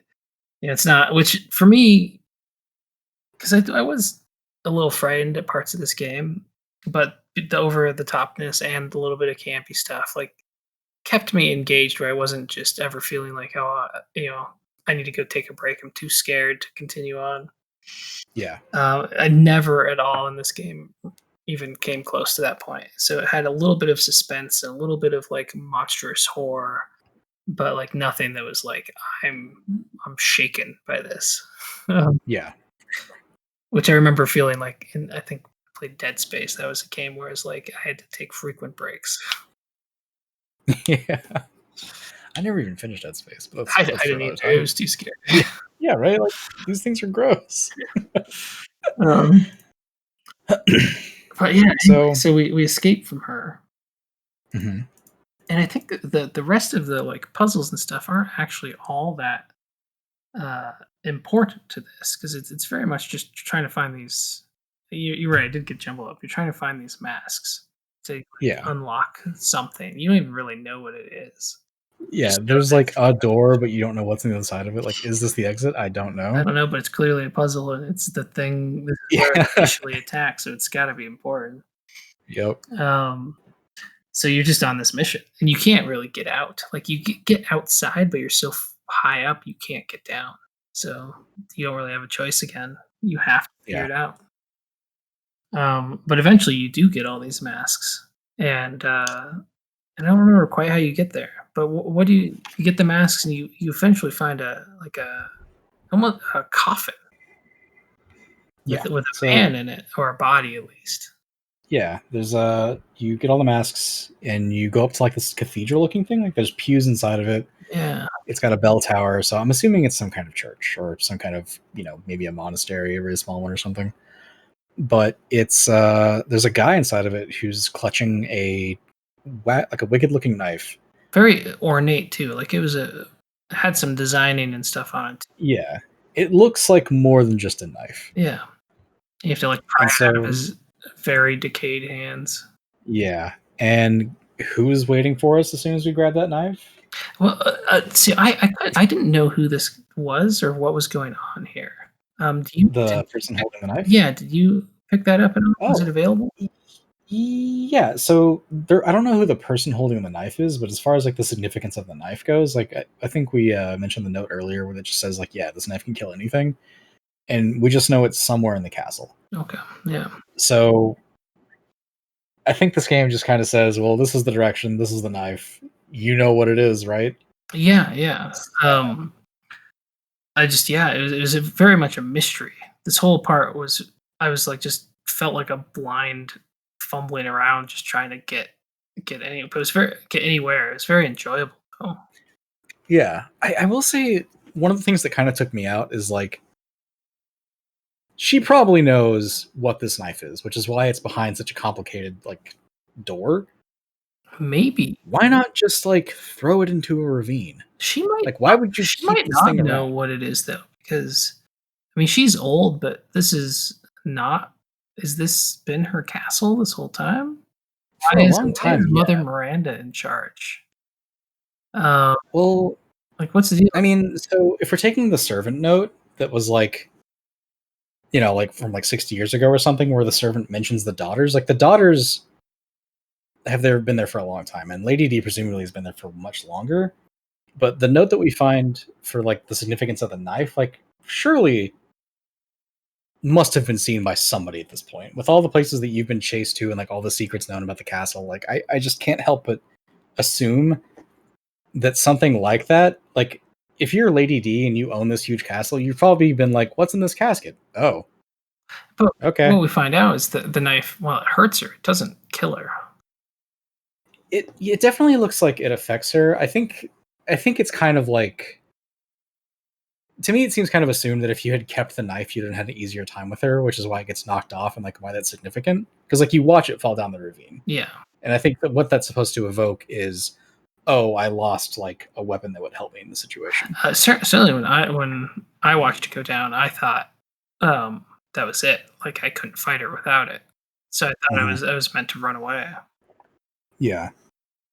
To me, I guess I hadn't really thought about it, but I'm guessing like maybe stabbing her with a knife made her like form weak enough where she had to reveal her true self in order to, I don't know, be healthy. Yeah. And did you expect her to transform into a monster here? Yes, but only because I have history with Resident Evil. Pretty much every normal looking person in Resident Evil turns into some monstrosity and by some means or another. Yeah. Yeah, I had no idea like that was the case. I hadn't ever seen that. I didn't play enough of them. So yeah, I remember that the knife gets jabbed into her side and her skin like starts to seem like it's cracking. Yeah, her eyes get blood red. Yeah, and she's like falling back and you're like scrambling away and you can't quite see the full transformation, but she like turns Yeah. into, to me like it kind of reminded me, like I got vibes. I don't know where she's supposed to be from. She's like the English warrior princess on her dragon is what kind of what was reminiscent there. Like it looked like a woman riding a dragon. Yeah, I could see that. Even though it was like a very over the top, grotesque, evil version of that, whereas like she was a weird writhing form fixed on the back of this dragon like monster, but only dragon in its general assembly of limbs. It was like if it weren't for the wings and the tail, I think dragon wouldn't have been the first thing that came to my mind. Right. Yeah. But for me, yeah, it seemed like that dragon rider was like kind of the look that was going on there. So to you, was it instantly obvious that you had to shoot her on its back, like her humanoid looking form? Yes, but again, that's probably because I have history with Resident Evil, because this is what happens. Like this is a theme that is present in a lot of the modern Resident Evils, where there's always like a target to shoot. Got it. And so anytime there's a monster in front of me that looks like a boss, I'm looking for what stands out amongst the monstrous wall in front of me. And so the body, I was like, oh, it just makes sense to shoot the body. Because usually when you see a body, I think it took me to like one of the last boss fights to like really remember that. yeah. Because here, like I didn't think I was, but like this was like she was just a woman with like Wolverine fingers before, like giant blades for fingers, and that was so powerful I couldn't even deal with it. And now she's Yeah. like a giant, like absolutely biggest thing I've ever seen in this game. A huge margin, flying monster with like a writhing tentacle mass that's screaming. And I didn't even cross my mind that I was supposed to fight her. I just thought I had to. This was now like an escape, get away from her sort of scenario in the game. That is 100% what I thought was going on. I think I can understand that, just because like the verticality of the tower does make it seem like, oh, you are intended to climb this. Right. And so I think I get where you were coming from, and I think I understand now why like it took you a second to register, like, oh, I should be fighting this lady. And it didn't until you were there, and you're like, yeah, I shoot her on the back, and I was like, what? And like it still took me like a second to be like, oh, I'm supposed to kill her. Are you kidding me? Do I have bullets? Like, and then like once I actually started fighting her, I realized, oh, like she has very clear attack patterns and mechanics, and this isn't actually that challenging of a game on the standard difficulty of an encounter. I just was greatly there was like my general like, oh, I've been playing games for 20 years, like I know how to handle this. It's and it was more like a battle of like, oh, I'm trying to use as little ammunition as possible because I know I need it. And that's really what almost every boss fight was. And I kill it with as few bullets as possible. And later it just became, no, you need to use every bullet. That's what's funny is that mentality is like really common in Resident Evil, where like you always just want to conserve ammo because you want to be ready for the next thing that needs your ammo, but you end up just like never using it, and so it always just gets a little harder because you're trying to conserve. By the end, it shifted my mentality of anytime there's a boss, you work my way down. Like at first, I was like, okay, use my least damaging firearms first and work my way up. And then like I flipped it around. I'm like, okay, use the most powerful thing first, and then go down until I'm left with the knife. Yeah, that's kind of what I usually do too. Is I'll like open up with either the Magnum or the grenade launcher, and then I'll just kind of go to like, okay, well now it's time. I'll go to the pistol or something. But yeah, I just open up strong and try to end this fight as fast as possible. And for me, that was like the shattering moment for this game. Not in a bad way, perhaps, but where it stopped being like, or it revealed that this wasn't like a horror stealth game that like they were kind of setting you up for in the castle, where you were like doing a lot of avoiding and running away. Yeah, and this is like a very much a normal video game. And like from this part on, I was very much like, oh, I'm playing the game now. Yeah, I totally understand that. It's I think maybe that's probably how somebody that plays these games starts the game. You're playing the game. That is something Resident Evil tries to do, at least especially with like the last few years with like the remakes and Resident Evil 7. Is it always kind of seems like they start out with like a focus on survival horror that just too quickly drifts towards action, because like they just need to, I think they feel the need to escalate, and it's hard to escalate in a shooter without just making it more of a shooter, I think. Yeah. And so I guess they just felt the need to, I guess like to raise the stakes, they need to make it so you need to expend more ammo, and that's kind of what they end up doing. Yeah, because I will say, go ahead. I was gonna move on to the next section, but just as a quick thing, I will say that a lot of people seem to like really enjoy like everything up to the end of the castle, and to some extent into the next area that we're going to talk about. But the consensus seems to be that where Resident Evil stops is about after the second area, and then where Call of Duty starts is a little bit after that. I mean, certainly as far as like my memorable experience, the part we just went through is like that's most of the game, and these other parts are just like rinse and repeat, like mini things. Yeah, true. At least until you get to Heisenberg. Oh wait, skipped. When you defeated her, you got a very sciencey looking jar with like actually like a specimen label on it. Yeah, and there's that old crone just kind of hanging out in the cave, ready to close another door on you. That's right. I kind of forgot about her. I mean, she shows up so often. Yeah, and she doesn't really do anything other than like say some vague shit and then just phase. Really just sort of muttering nonsense. Yeah. But anyway, the crone mutters some nonsense. You get this. I think it's the first like scientifically advanced thing you find at all. Yeah, because everything else looks like it was left behind by like the Ottoman Empire. Yeah, like, even the guns, except for like the first gun. But yeah, the shotguns, the soon. Yeah, that's right. And like you come out, and that's where when you come out of the castle, so you first see the Umbrella logo on that. Yeah, that thing. And even I, as like somebody that's barely played, I was like, oh, I know what that is. Yeah, and it's like it's on these old ruins and shit, and so it's like, oh, dude, like, did Umbrella like make a fake old set of ruins to like just put their logo somewhere because they're fucking? Well, I immediately thought Underground Lab. Yeah, and credit to this game for not having an underground lab. They had an underground something.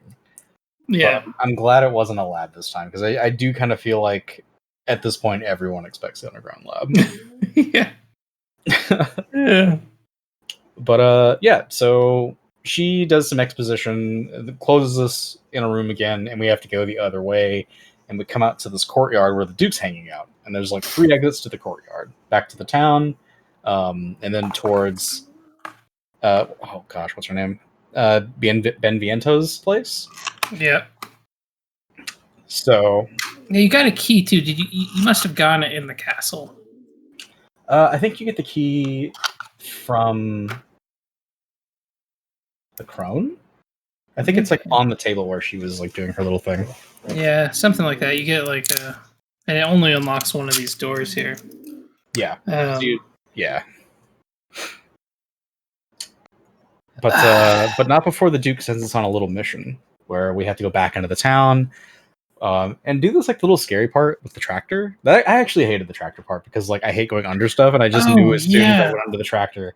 And the thing that irritated me is you could very clearly just climb over the track. It's not like tractors are difficult to climb on top of. Right, or like footsteps or like running boards and like wheel, like so you have to find this thing to jack up a couple ton tractor on like a muddy wet path. Yeah. Where I'm sure it's super stable and you're just like, no. Yeah, right? Like Ethan has military training, but like he can't go over this tractor. It's too hard. No. Which is funny because like almost everything in this game that actually keeps you out of a place is like, I could climb this. I'm like a chubby short dude, and I could get over that so easily. But like, yeah, it's a video game, so I have to like play by their rules. Yeah, exactly. They didn't do a very good job of actually boxing you in. But we do Ethan go ahead. Ethan, I did notice that throughout this game, Ethan is incapable of jumping. Yes. So you can actually fall from like super high places and not take damage, which is cool. But yeah, it's just actually I don't think there's any jumping in any Resident Evil game. The closest you ever get to like any kind of movement is like a dodge roll. Well, there is no jump button. Yeah, there's no jumping. Zelda has more jumping now that Breath of the Wild is out than Resident Evil does. That's right. Yeah. But yeah, so this is also where we meet the first like non-regular Lycan werewolf that isn't the big dude with the hammer. Like this is where we get like the Wolverine with the armor on. Oh and yeah, kind of like yeah. slowly and you have to, where he was at. Yeah, and you have to shoot his like helmet off. Yeah, I didn't. He scared me. Same. I didn't actually realize you were supposed to shoot his helmet off, and what I ended up doing was just landmining him repeatedly, which See, also works. I think I did a little bit of like spray and pray tactic because I didn't see an obvious weakness, so I was just like shooting him recklessly. Yeah, same. Ammo conservation be damned. Yep, I had the same thought, and I didn't think that the armor would get shed away. And once I noticed that I like exploded his armor off, I was like, okay, now I know how these guys work. But yeah, and this is like immediately after you fight a giant tentacle dragon monster, and I was like scared of this Lycan with like really rudimentary medieval armor on. Yeah. It's actually in a lot of ways like I was more intimidated by this guy than Lady D probably for most of it because like I mean I wasn't, but only because I didn't understand Lady D until once I figured her out, I obviously wouldn't have been intimidated because she was a fairly simple just dodge and fight sort of scenario. Yeah. But yeah, he just I don't know. There's something about like an armored up wolf guy that I just wasn't expecting, and whenever it happened to me, I was like, "This is the most terrifying thing so far." I don't know what to do. That's rough. But anyway, after you like do this little side mission for him, go back to the Duke, and isn't that where he tells you what the jar is that you got? Yeah. So, well, this is that was before. So when we walk out of the area that has the umbrella logo, you talk to the Duke, and he's like, "You're holding your baby in your hand," and that's where Ethan's like. He's with the rest of the audience where we're just like, what do you mean I'm holding my baby? This is a jar of kombucha. And right. Maybe radioactive or something. Yeah, it's well, all kombucha I think is radioactive. But yeah, he's like reasonably like, my daughter's dead. And then the Duke is like, ho, no, you can still save her. And then he sends like before he'll tell us anything else, that's where we have to go through like the little the route with that's right. The guy in the way. I remember thinking like, okay, this is my daughter's head in a jar. Mm-hmm. What do you mean I can still save her? Yeah. What are you talking about? Yeah, and that's another thing where everyone's like, her powers are extraordinary, and like all we've seen as a dad is like, she poops. Helpless baby. Poops. So everyone insists that she's special. We're just kind of like, she's a daughter, and it's kind of jarring in a way. Like if we had one example of that anywhere, and like the like to the point of this, I'd be more on board with it. But it's just like everyone just keeps saying it, and like, how the hell do they know? Well, and I was kind of just assuming it was like one of those things, like where somehow because Mia was infected by that special fungus that they told me in the recap that she just had like it's just like she was like a reactor. I mean, not literally a reactor, but like she had an energy source that they were all trying to steal Mia's power. Not that she herself was powerful. Like, I don't think Mia is that significant in the first game, though. Well, I don't know. Oh, well, from what I remember, I can't remember totally, but I think she's just kind of like the caretaker of the actual power. Because, like, Evelyn is... Yeah, like, she was the real power. Yeah, and also an old lady at the same time. Well, that was, like, the only thing that I could think of why Rose would have any sort of power was because Mia had been infected by this fungus thing. Yeah. Like, what other reason could there be for her? Because I hadn't played 7, and I was just like, okay, this makes no sense. And sure, I guess I can get her back and she'll be alive. But there must be something I'm missing. Yeah. It felt like I either need to know something or just like bad writing or bad plot. Writing. Like, even though I have context for 7, it's still just like, this makes no sense to me. Because in 7, we even cure Mia. And I guess, like, the plot twist towards the end of the game does maybe kind of explain what's going on with this. Yeah. But it's weird that might be the only thing that really explains it, or that no one touches on, Mia is special because Ethan's special. I just kind of wish that there was more of a clear reason why Mia was Doctor Strange or whatever she is. I don't actually know what she does. We just know she's special. Yeah, so we go to the House of the Red Chimney. We get, I believe, I think that's actually where you get with the second part of the key, not from the crown. Yeah, you get like a a thing. Yeah. That's So right. that's where we get the second key part, which unlocks the door that leads up to the path to House Benviento. Yeah. And then I remember going into this area, like it was just sort of creepy design, and you very quickly in here you start hallucinating and seeing Mia and her. I think she was even holding Rose. Mhm. And I mean, it was very obvious from everything going in here that this is either a hallucination or an illusion, or Yeah. you know, you as the player weren't fooled. I mean, you thought Mia was dead, and or you saw Mia die in front of you. You Yeah. have Rose's head in a jar. Yeah. Clearly, this isn't them. Yeah, you can't have Rose if I have Rose. Right. But yeah, it's I will give credit to this. I think this is the first horror game that had a rope bridge that didn't break.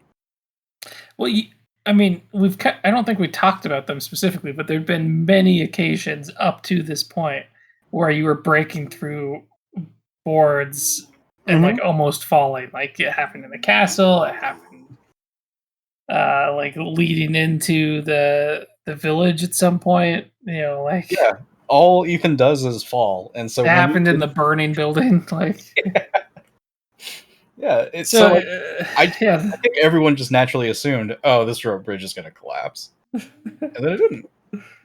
yeah, I'm so happy for that. that's good. It was a nice break face.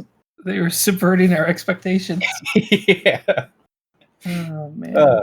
Yeah, so we cross the bridge that doesn't break, and we come across our little cottage, where it's like I guess it's not really a cottage. It looks like it's a really nice home. It's like $1 million home. Yeah, I think I want to call it a cottage because it feels very homey. It does on the inside, like it's well, thoroughly decorated. Yeah, but yeah, the house itself is gorgeous. I want to live in this house. Yeah. Just without the dolls or the baby.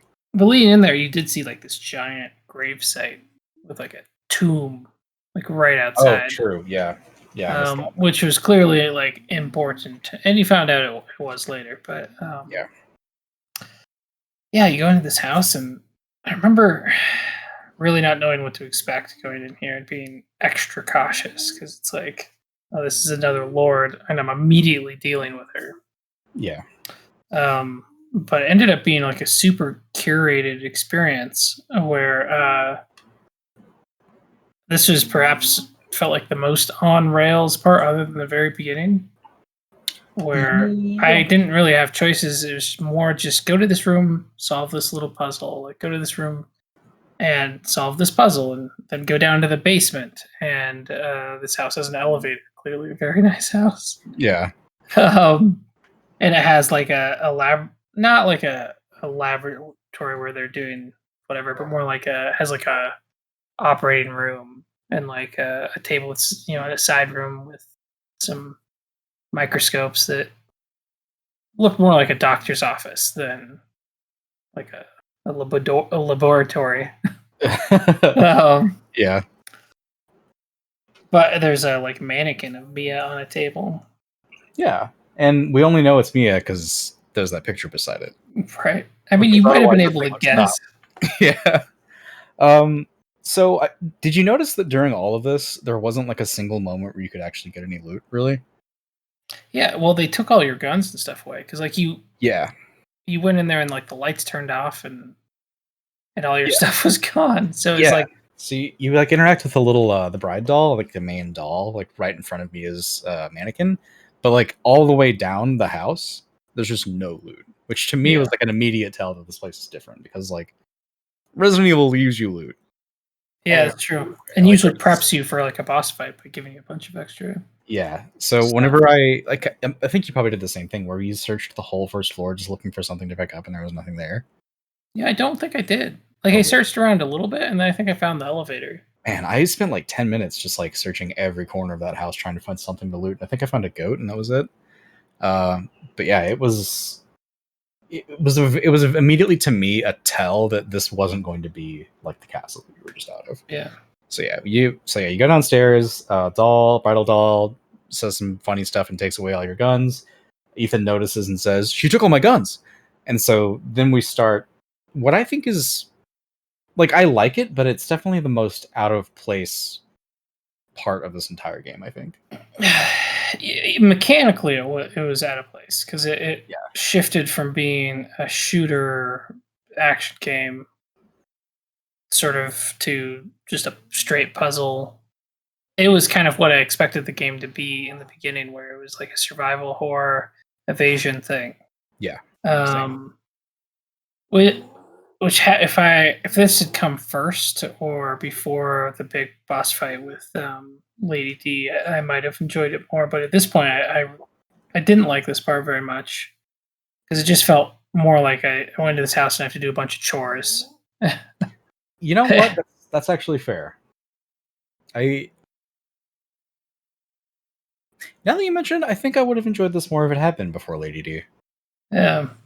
Because it's such a tonal jerk where you go from like this high-paced action on top of a tower fighting a dragon to turn the sink on.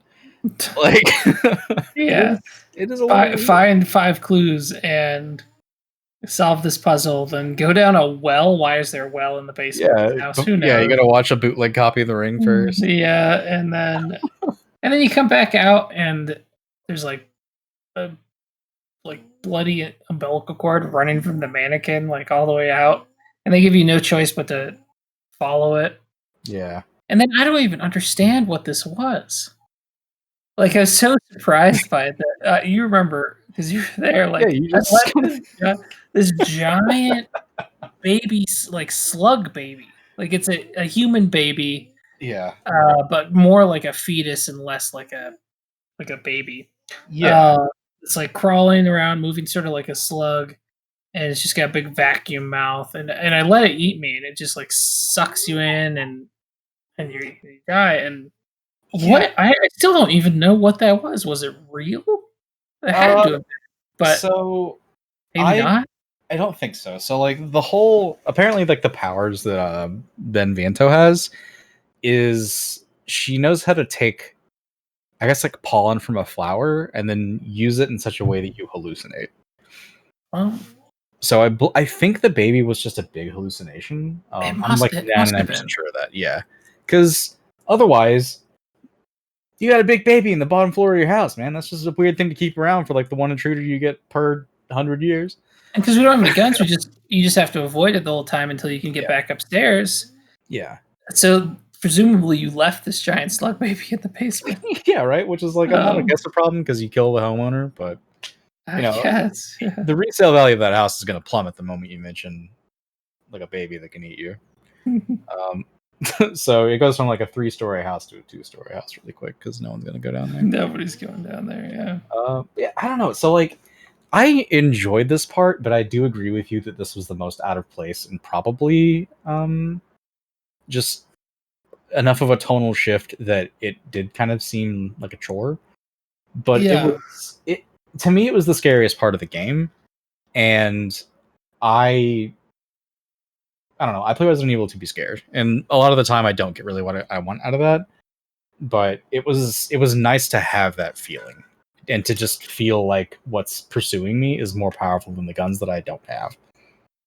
Yeah, I guess, and I'd say that other than some moments in the castle, that this was probably the last scary moment in the game for me. Yeah. Here was like any other fear I might feel farther down in the game was just because of like tactical stress of like this is a difficult scenario, not because I'm unnerved or this is genuinely a scary scenario. Agreed. And then I think once you get back up and you actually fight the doll. Yeah, the hide and seek game. Yeah, the hide and seek game.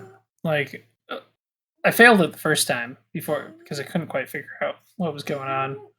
But it was just mechanically simple. You got to run around the house, find the doll, and then you eventually stab the doll with a pair of scissors. Yeah, repeatedly in the head. Yeah. Which was also an illusion, and it turns out you're stabbing Miss Ben Viento the whole at the end of it anyway, because you come out of the illusion and she's dead, which from like a head wound. Yeah, which okay, so I didn't like this part just because before you stab her, like the actual her that brings you out of the illusion, she says something like, "Quit stabbing my cute playthings." And it's like, ma'am, you have an insane person in your home who's hallucinating on bath salts. Yeah, you created this scenario. Stabbing you with scissors. And you're thinking, don't stab my cute playthings. It's like, that's such a weird last sentence to say. I mean, she seemed crazy even from the very beginning when you met her.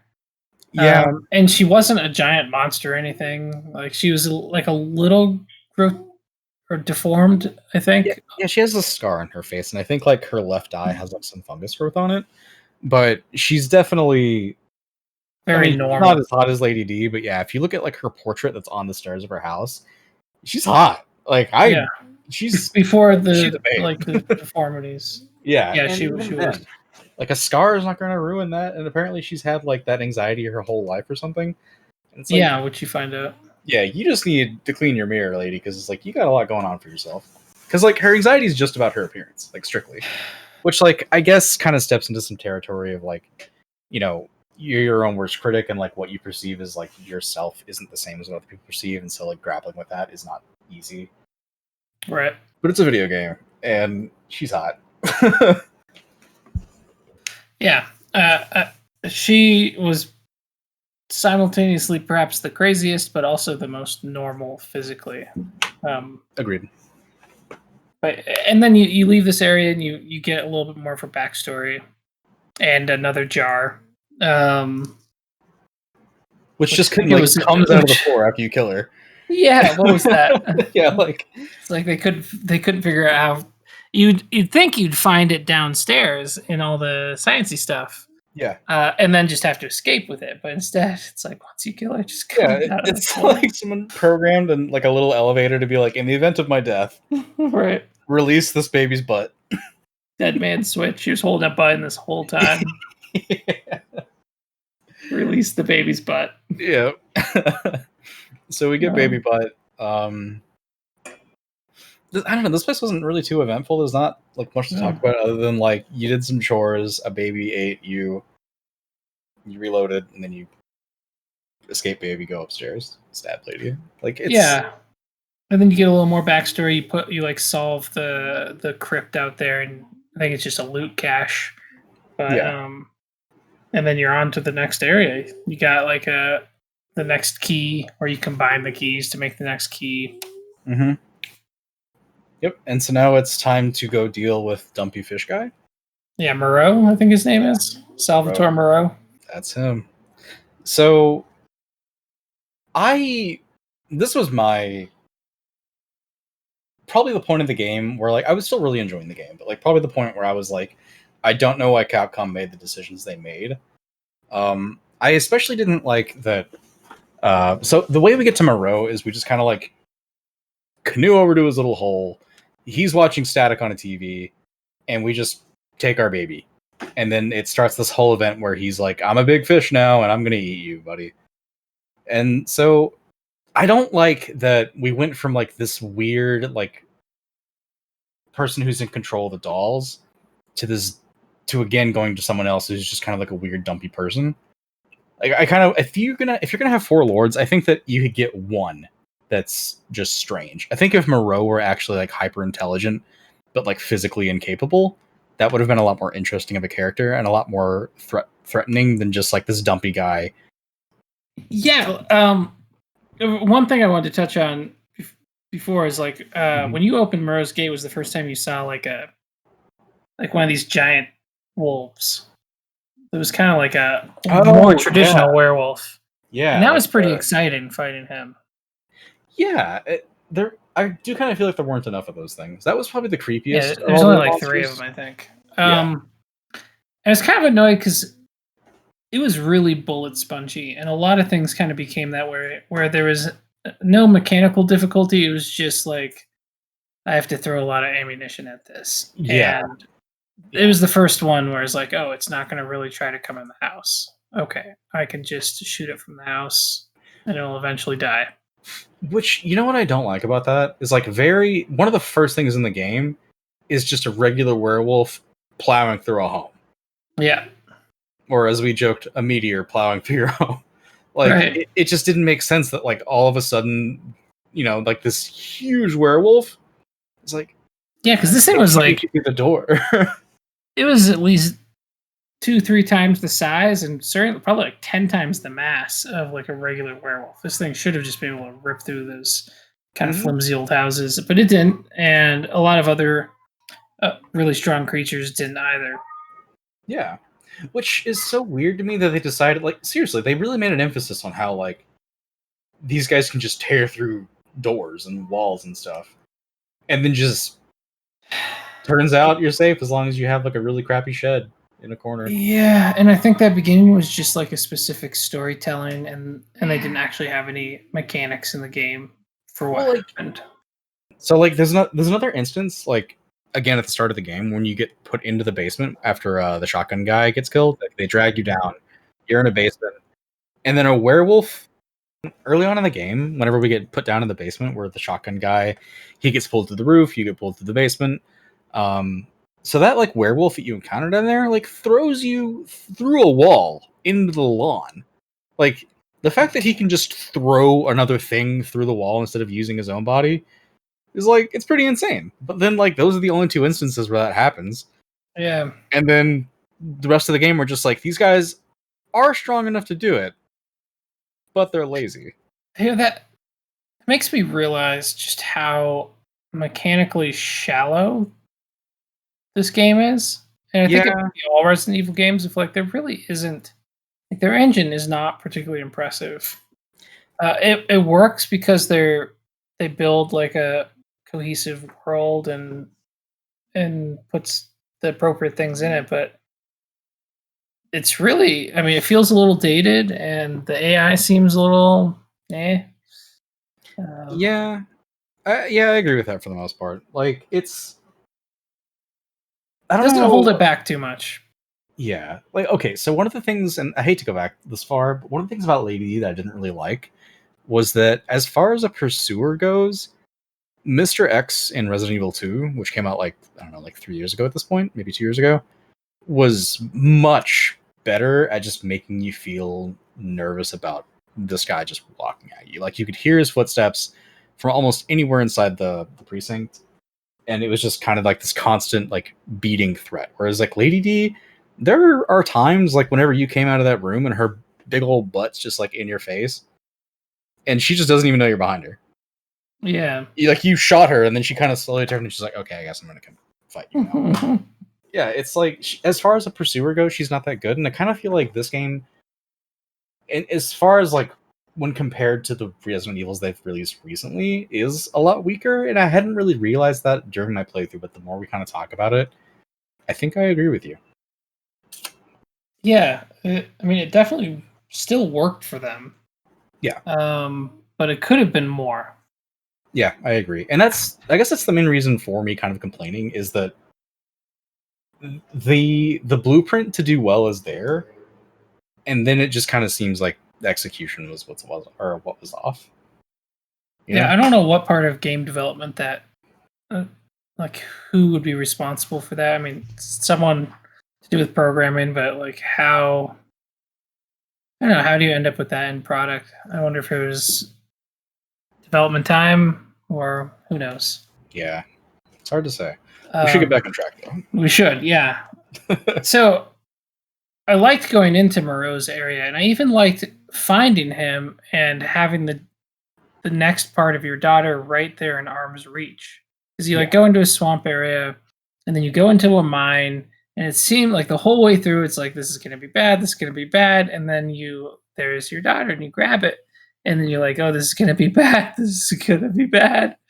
And he starts, he sees you when you grab it, and he forget what he talks about, but something like he's not appreciated, and this might be a chance for him to like prove himself or something. Yeah, he does this whole Mother like, Miranda. Yeah, he does this whole like pathetic plea where he's like, like they'll make fun of me. I think he actually says they'll make fun of me, and it's like, well, first of all, two of them can't because I killed them. Yeah, that's true. and like, I wish Ethan said that. Yeah, but it's just this is Ethan being dumb again, which is sort of his trademark at this point. Maybe besides getting hand damage. Yeah, but yeah, like he lets this guy have a conversation with him instead of just grabbing it and going, which is also funny too because like Moreau like does this funny like little huh like as he sees you and he's like, wait, is this guy actually just doing this? And so there's like that 5-second pause and then they start talking. And then I really thought this area was going to play out much differently than it did, and I'm disappointed that it didn't become what it implied it was, because as soon as he like decides to fight you, like he starts filling the mine that you came down with like these rapid growing like gooey bubbly substance that like blocks your path, and I was really like hoping it was going to be like another sort of maybe on rails experience, but sort of similar to when you first encountered Heisenberg and you had to go through the Indiana Jones thing where you're like trying to escape these tunnels and like there's all this goo like flowing through trying to cut you off or suffocate you, and you had to like navigate and that'd be cool. Jump and like jump in a minecart or something. Like that was all the scenarios that were jumping in my head. Like, dude, a minecart. This is like so an escape path, crazy dash to get out of the mine before it's completely filled with his pus. But that's not what happened. It was like he just like oozed a little bit into the mine and like cut off some of the stuff, but you had a normal path out and it wasn't really that eventful. And this area culminates in you finding out that he's a giant fish and you have to like get a crank from a windmill to like drain I can't remember why you were draining it. But you had to drain the reservoir and then fight him for what was it again? So you already had the jar. Because I think he made it so that it was too dangerous to just boat back. And so the idea of taking care of him was we'll just drain the reservoir because he's a fish. And there's something he said that was on the bottom that you were looking for. And I can't remember now because it was so uneventful. On the bottom? It couldn't have... Well, the only thing you really need is your daughter. And you got that. Yeah. But you couldn't the game doesn't let you leave. So you had to do whatever it said. Yeah, I think this is another case of just something being so on rails that we don't really have a choice. And because of that, I can't even remember what it was, because if it wasn't the daughter, who knows? But you end up fighting him once you drain the reservoir, and I mean, his boss fight was fine. Yeah, it was fine. As far as like the boss fights go, it was probably my favorite boss fight, just because it felt like it had actual mechanics instead of just like shoot this thing repeatedly. Yeah, and he was actually a little challenging for me. I think it was just a couple nights ago. I watched Ari fight him, and she like killed him in just a few seconds. And I was like, in your defense, she was playing on the easiest difficulty. But... Was she? Okay. I was just like, I threw my hands up there. It's like, what just happened? I spent like 10 minutes fighting this guy. Yeah. And it took her like 1 minute. Yeah. I think what got me was the acid rain, right? Like you weren't expecting that. But that killed me one time because I was like really out of position. I didn't know what he was doing, and he like breathes his or throws up. It might be worth noting that throughout the whole time, this guy's been throwing up constantly. Just like bleh. It's like talking to bleh. Like, okay. So he just like climbs up onto a building.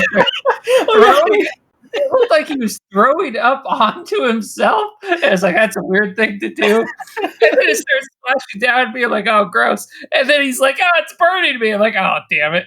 Yeah, right? Like, this is what I thought acid rain was going to be when I was a kid in middle school and they were telling me about it. Yeah. I was just like, I didn't expect it. So it actually killed me, too. And then I was like, okay, well, now that we're on the same page, I'm going to get an umbrella or something. But yeah, like, yeah. I was thinking when you were talking about how he's just constantly throwing up, like whenever he like stops being a fish for a second, he like comes back on the island and he's just like, oh! Ethan. He doesn't fucking stop puking. This guy's all personality. This is puking. God, dude, I hate this guy. They should have written him differently, like that, or just because I think the doll character being weird is fine. This guy should not have been as dumpy and like pukey. Like he just sucks, dude. Like, there's nothing cool about this guy. Yeah, he had a sad existence for sure, and he was perhaps one of the more lethal encounters just because he had a lot of things that just instantly killed you. Yeah. If you didn't avoid him, but the nature of the game, you just restart right at the beginning of the fight, and you get to go again. So the death was not particularly punishing in this game, is what I quickly discovered. Should we mention that before all of that, Chris was just being ambiguously tough?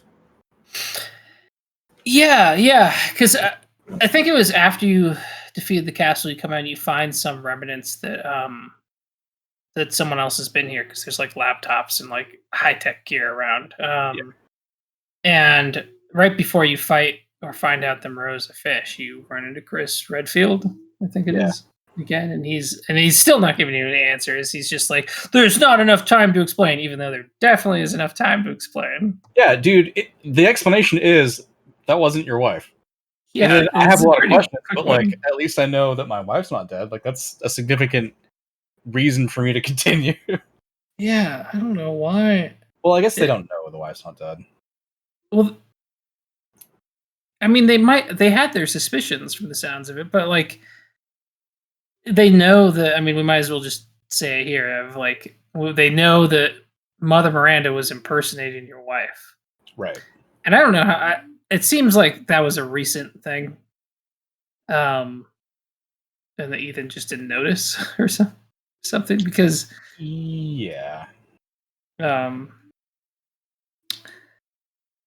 But anyway, who knows? But yeah, another no time to explain, and then Moreau like crashes through the building, and you don't see Chris for a long time. Yeah, until he's conveniently at the bottom of a huge hole in our next area. In the next area. Yeah, so we go to get so Heisenberg gets a hold of us. And Heisenberg on the radio, yeah, like that we apparently have. It was actually Moreau's radio. Oh, was it? Yeah, you go into like Moreau's bedroom, which is right. Yeah. And his TV like turns on, and Heisenberg starts talking to you, and yeah. Okay. And at some point, apparently, the entire time you're fighting Moreau, he was setting up giant billboards and spray painting on them. Yeah. First time I saw that, I was like, how does this guy have time to do this shit? And I was like, oh, he's Magneto. I forgot. Yeah. But still, like, he doesn't have power over paint. Like, he still had to spray paint all that. Yeah. So, yeah, he's contracting you. He's going to give you a 1099 NEC to go and take care of the werewolves in this place, and it's not really clear why he wants you to do that. Did he say that? Yeah, like he wants you to go kill the werewolves that you end up killing, like the big guy with the hammer. And I didn't even know that he wanted me to do that. Oh yeah, there was no reason for it. Otherwise, it might have stuck with you. But he was literally just like, "Go do this for me," and then you go do it. I wasn't trying to do that for him. I was just coming for him. I was like, no, I'm not going to do anything. I'm just going to come find you and kill you, dude. Yeah. Because you've got my baby's right hand or something. Mm-hmm. So like, I didn't even know that he was like trying to like do any of that. Like, I knew that he wanted us to work together to take Mother Miranda down or something. And I honestly, I might have taken him up on it if I had any agency in this game. Yeah. But I don't. And Ethan's like, no. And then you have to kill him. Yeah, okay, I did forget that. Like, the werewolves, for some reason, have the hands, I guess. So you have to go get the hands, and then you go have a conversation with Heisenberg. Yeah.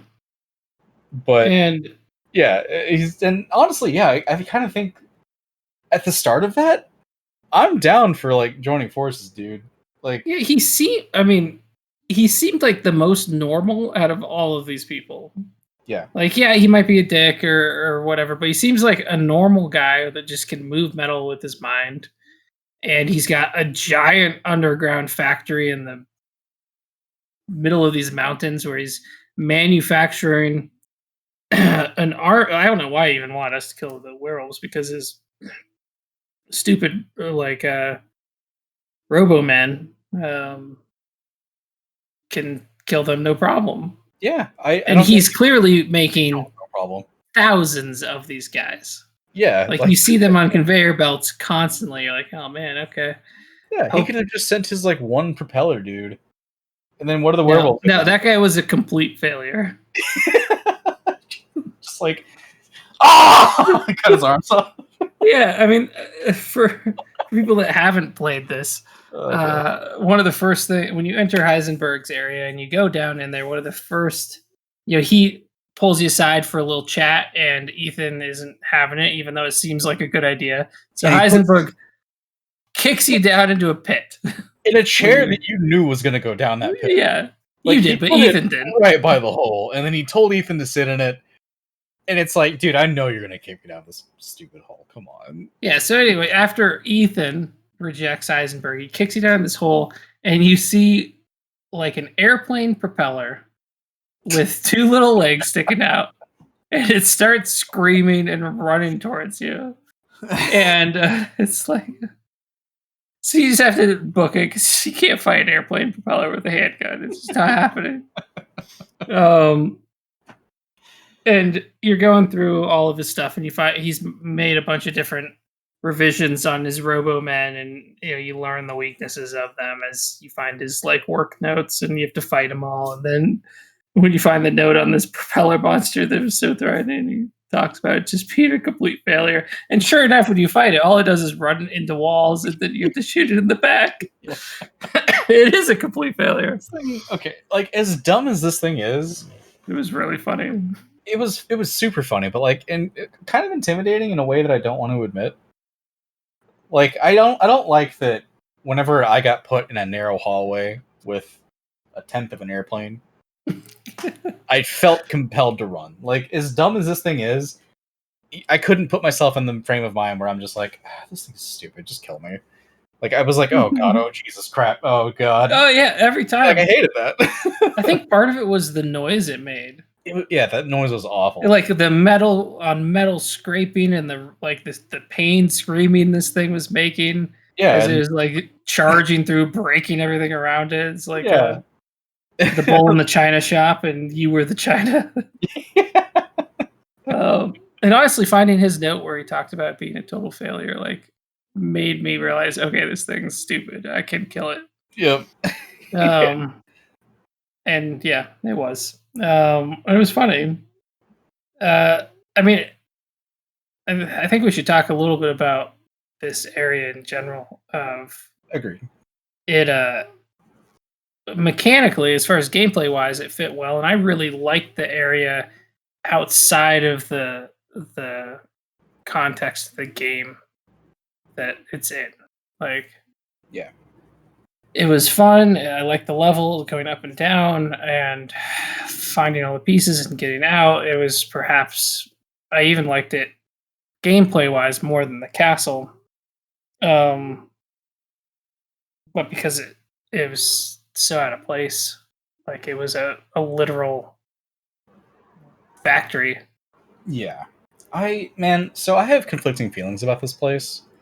I do think the way that you go around collecting molds to access different areas is very reminiscent of like the first Resident Evil, which I like.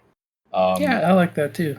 Yeah, and it was cool in concept, but I think for me, what just got old was the enemies were just the enemy, like except for the motor dudes, they were just the enemies from the other area, but with mechanical blindfolds on. And I thought that was a pretty boring way to give me something to shoot in this place. Yeah, and it took a lot of ammo, and they weren't particularly difficult. Yeah, they were just the same thing, but you had to shoot the mask off first. And yeah, I like the ones with wings. Briefly, you have to fight two with wings. They come down. Those guys were a little more interesting to me, but they were still fundamentally the same. But it was like a little bit more of this is a special encounter. Yeah, so those guys were a bit different, and I kind of liked them a little more, but at the same time, they were too easy. Yeah. Like, I mean, they were all easy. You just had to break their armor or something, then shoot them in the heart. Like everything in here is like break the armor, shoot them in the heart. yeah, And shooting them in the heart stuns them. So once you can start doing that, they're very easy. yeah. So like the enemies in this area kind of they all kind of sucked. Yeah, like you can actually stun lock them. You can shoot them in the heart, then shoot them in the head, then shoot them in the heart, then shoot them in the head, and they're dead.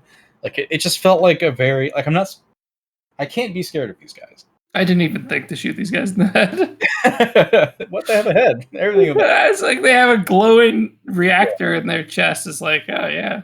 Yeah, it's whenever they're like covering it with their like Big Daddy arm.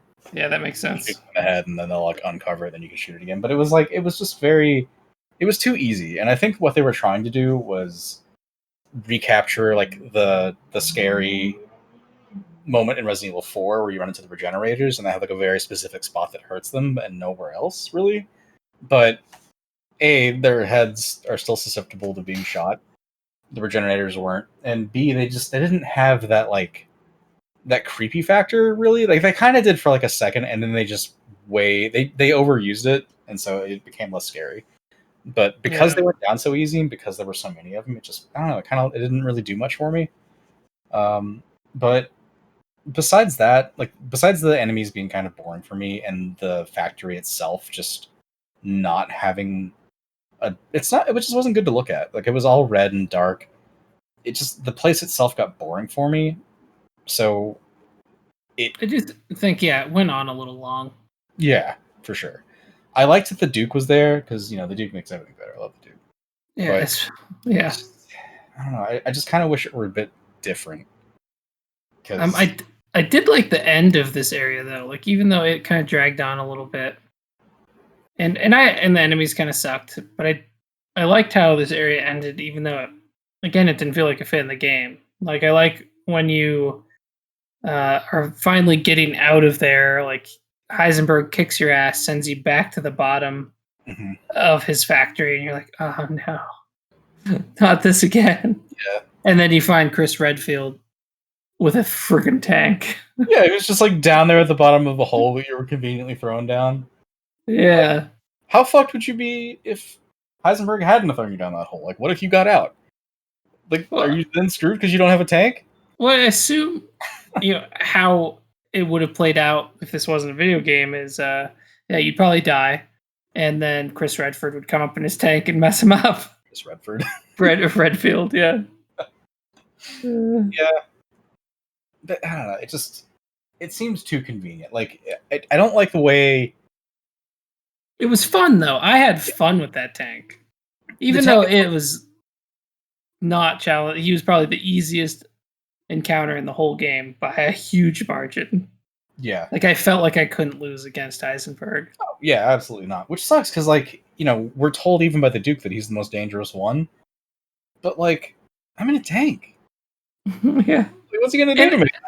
Well, if he was anything like Magneto, he'd just crush the tank around you and you'd die. But the game he wasn't. Does say that the tank itself is made from like some kind of polycarbon that he... Oh yeah, I remember hearing that. That's right. Yeah. So they at least got around that, but it's still like, there's no way I'm going to lose this guy. I'm in a tank. Come on. Yeah. Like, what makes boss fights hard in Resident Evil, I think, especially like from person to person and how people have different experiences, is because it's not the boss fight, but the resources you have going into it. And so, and the tank is unlimited ammo. Yeah, if we all have the same tank, then it's like we're probably gonna make it out of this fight. Like there is like a little bit of the fight where like, you're not in the tank because he throws you or something, but that part isn't very long.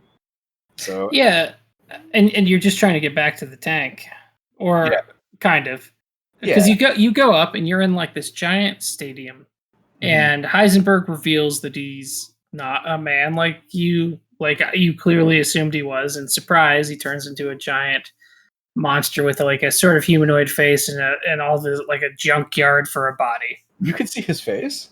Yeah, he had a face. I was trying to find his face, and I thought that I maybe saw it, but it just looked like someone put two headlights into a pasta. His face was there the whole time. Okay. I don't know, maybe I'm playing on a 2K monitor. I don't know, what are you playing on?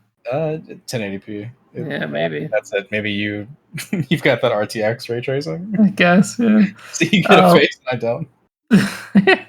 But yeah, then you fight him in this arena with your tank, and he's doing all these cool things that don't matter at all because you're in a tank. And there's a cool part where like you're flying through the air after you've lost the tank. And then there's the tank flying next to you, and you like grab it and get back into the tank in the middle of the air. Yeah, and he's trying to suck you. Yeah, he's trying to like inhale you or something. Yeah, which is I don't know, man. Like, is that your last resort? Like, you couldn't smash me, so you're just gonna give me the big suck?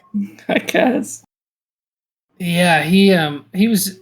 It was a nicely curated fight that felt like you were almost watching him like a TV show or something, because barely mattered what you did. Like it clearly had, there's this very deliberate timing on the rocket launcher part of the tank that happens to perfectly line up with his major abilities, so that you have to rocket him to interrupt his ability. And that was it was a little dumb. That was a very hard fight to fail.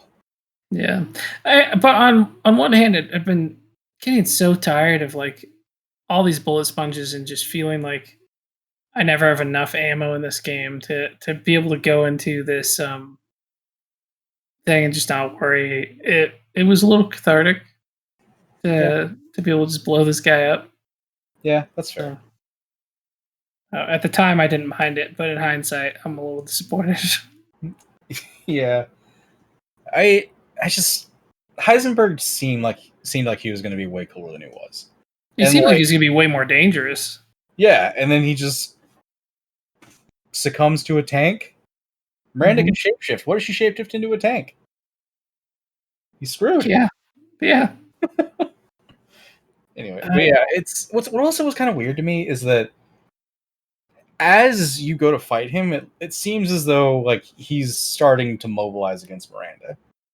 Yeah. But the whole time prior to that, he seemed pretty like knowledgeable that he couldn't take Miranda on his own, and he didn't have Rose because I put Rose into a piece of stone, which I guess would have somehow made him more powerful or something. I don't really know for sure. I don't know. It just didn't seem like he had the plan he thought he had to kill Miranda, because we killed him. We killed him, but I also feel like he could have killed Miranda. Like once we fought Miranda, like she wasn't that big of a deal either. I mean, granted, you're fighting her in a different context that we'll get to.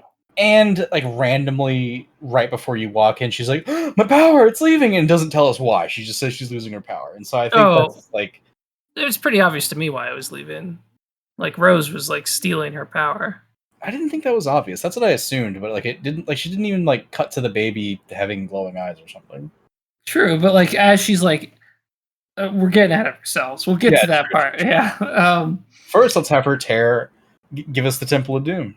Yeah. So after you kill Heisenberg, Miranda shows up pretty quickly.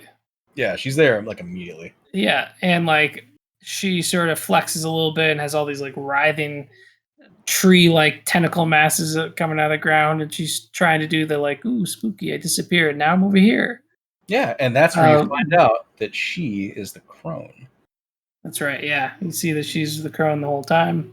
Yeah. Which I kind of like felt that the first time I saw the crone. I'm like, she caused this whole thing. I did too. I think I said that. It's like, sure enough, yeah. The crone is Mother Miranda.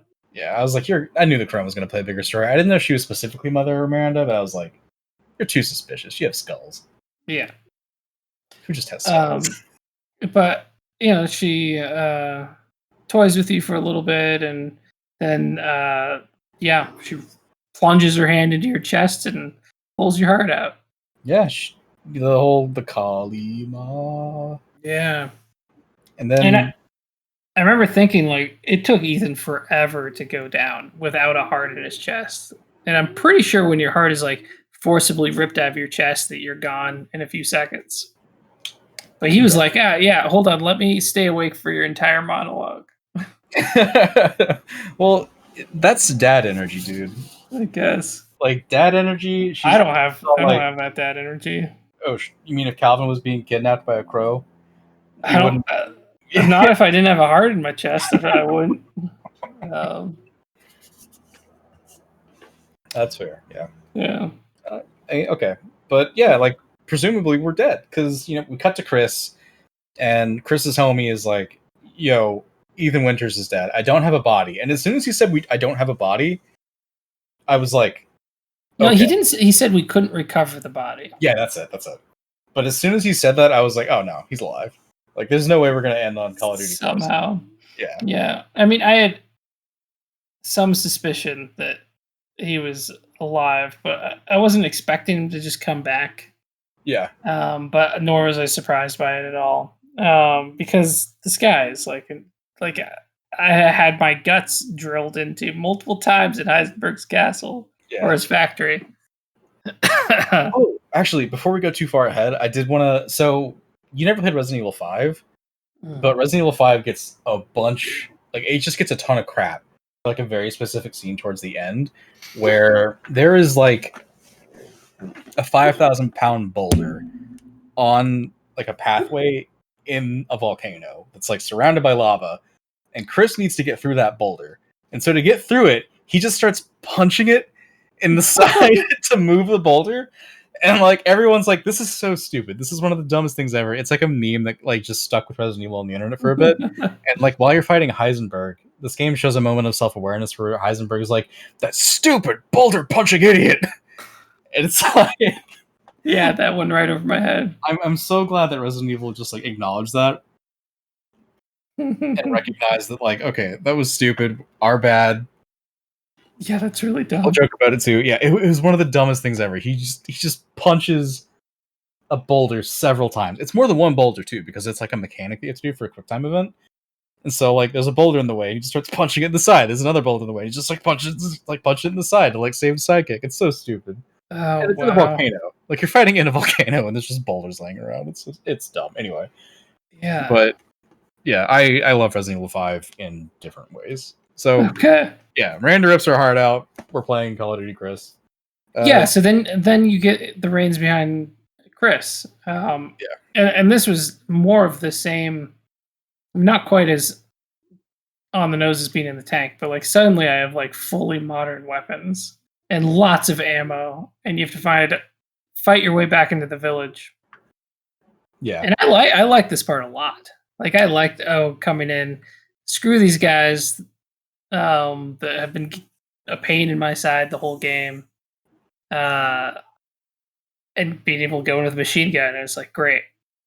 Yeah, I'm torn on this because like on the one hand it was very cathartic to just mow down all these guys that have been like giving me pain. But on the other hand, it's not what I wanted in a Resident Evil game.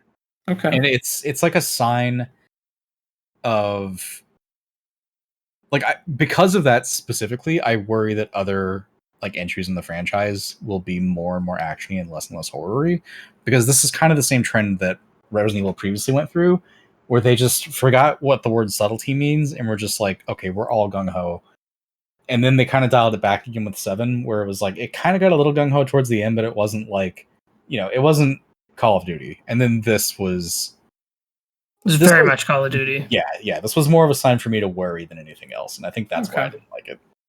Yeah, I mean, as someone that plays plenty of shooters, like this felt nice to me. And I almost got overwhelmed there, but Chris is super tough. Yeah. I will say I did like the try to find the space to do your little like orbital strike. Yeah, because you get a targeting laser where you have to paint the target for one of your colleagues to launch something down, and that was fun to like. You have to kill him fast enough so you have enough time to like hold this on, and you might like have to dodge a couple punches for it to get off. That was pretty fun. Yeah, I liked that part. And then everything else was just kind of out of place, I thought. Yeah, just to paint the scene for as you're entering the village as Chris, the whole village is like overrun by those same tree tentacles. Like they're growing out everywhere.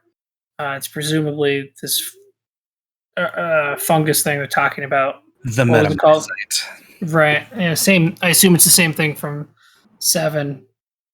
And then there's like an alternative force that's coming in that's also seemingly fighting it. They're coming in these helicopters, and they're not doing a very good job. Yeah, the But BSAA, which is yeah, weird because they're also supposed to be like a counterterrorism agency that specifically like handles bioweapons, and so the fact that okay. like Chris isn't on it because he was in BSAA and other games, I don't know. It's kind of weird and it doesn't really give us a lot of reason to like understand why they're there. But yeah, go on.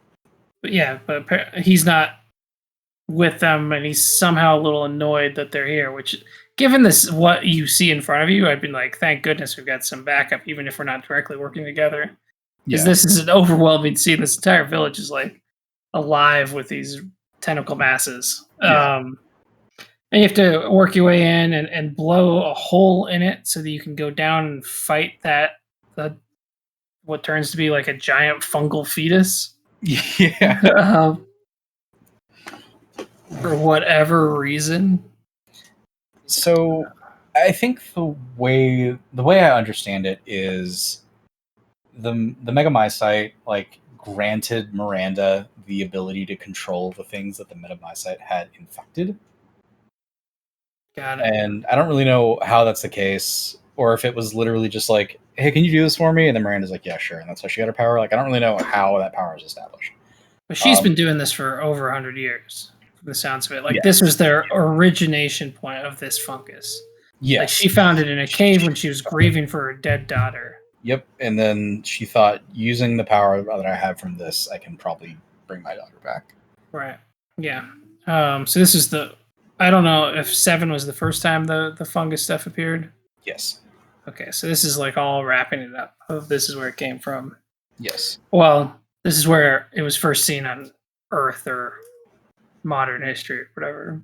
yeah, So Chris goes in, has to fight one of those big guys in armor this time. I don't know where the armor came from. Kills it with orbital strikes and then plants a big ass bomb in the baby. Or in the fungal baby. yeah, And then he's booking it out of there. And he finds Mia, finds the real Mia. yeah. And then she drops the bomb of like, Chris isn't dead. Chris can't be dead. And why? Not Chris. Ethan. Or Ethan. Yeah, sorry, Ethan is dead. Yeah, and then it turns out. Well, it doesn't explicitly say right away. She just says that he's like very special.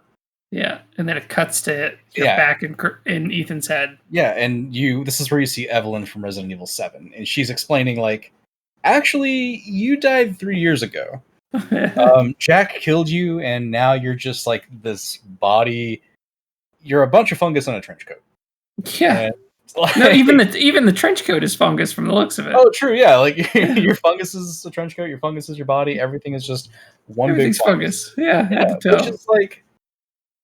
Okay, so this is supposed to be like the grand reveal of the game is that you were never really alive, except for like the first 5 minutes or first 10 minutes of the Resident Evil 7, which is, I think it's kind of a good reveal. Like it does explain like how Ethan was tanking so much damage, how he's able to just like constantly recover, how he's the most tenacious guy on the planet, and it's.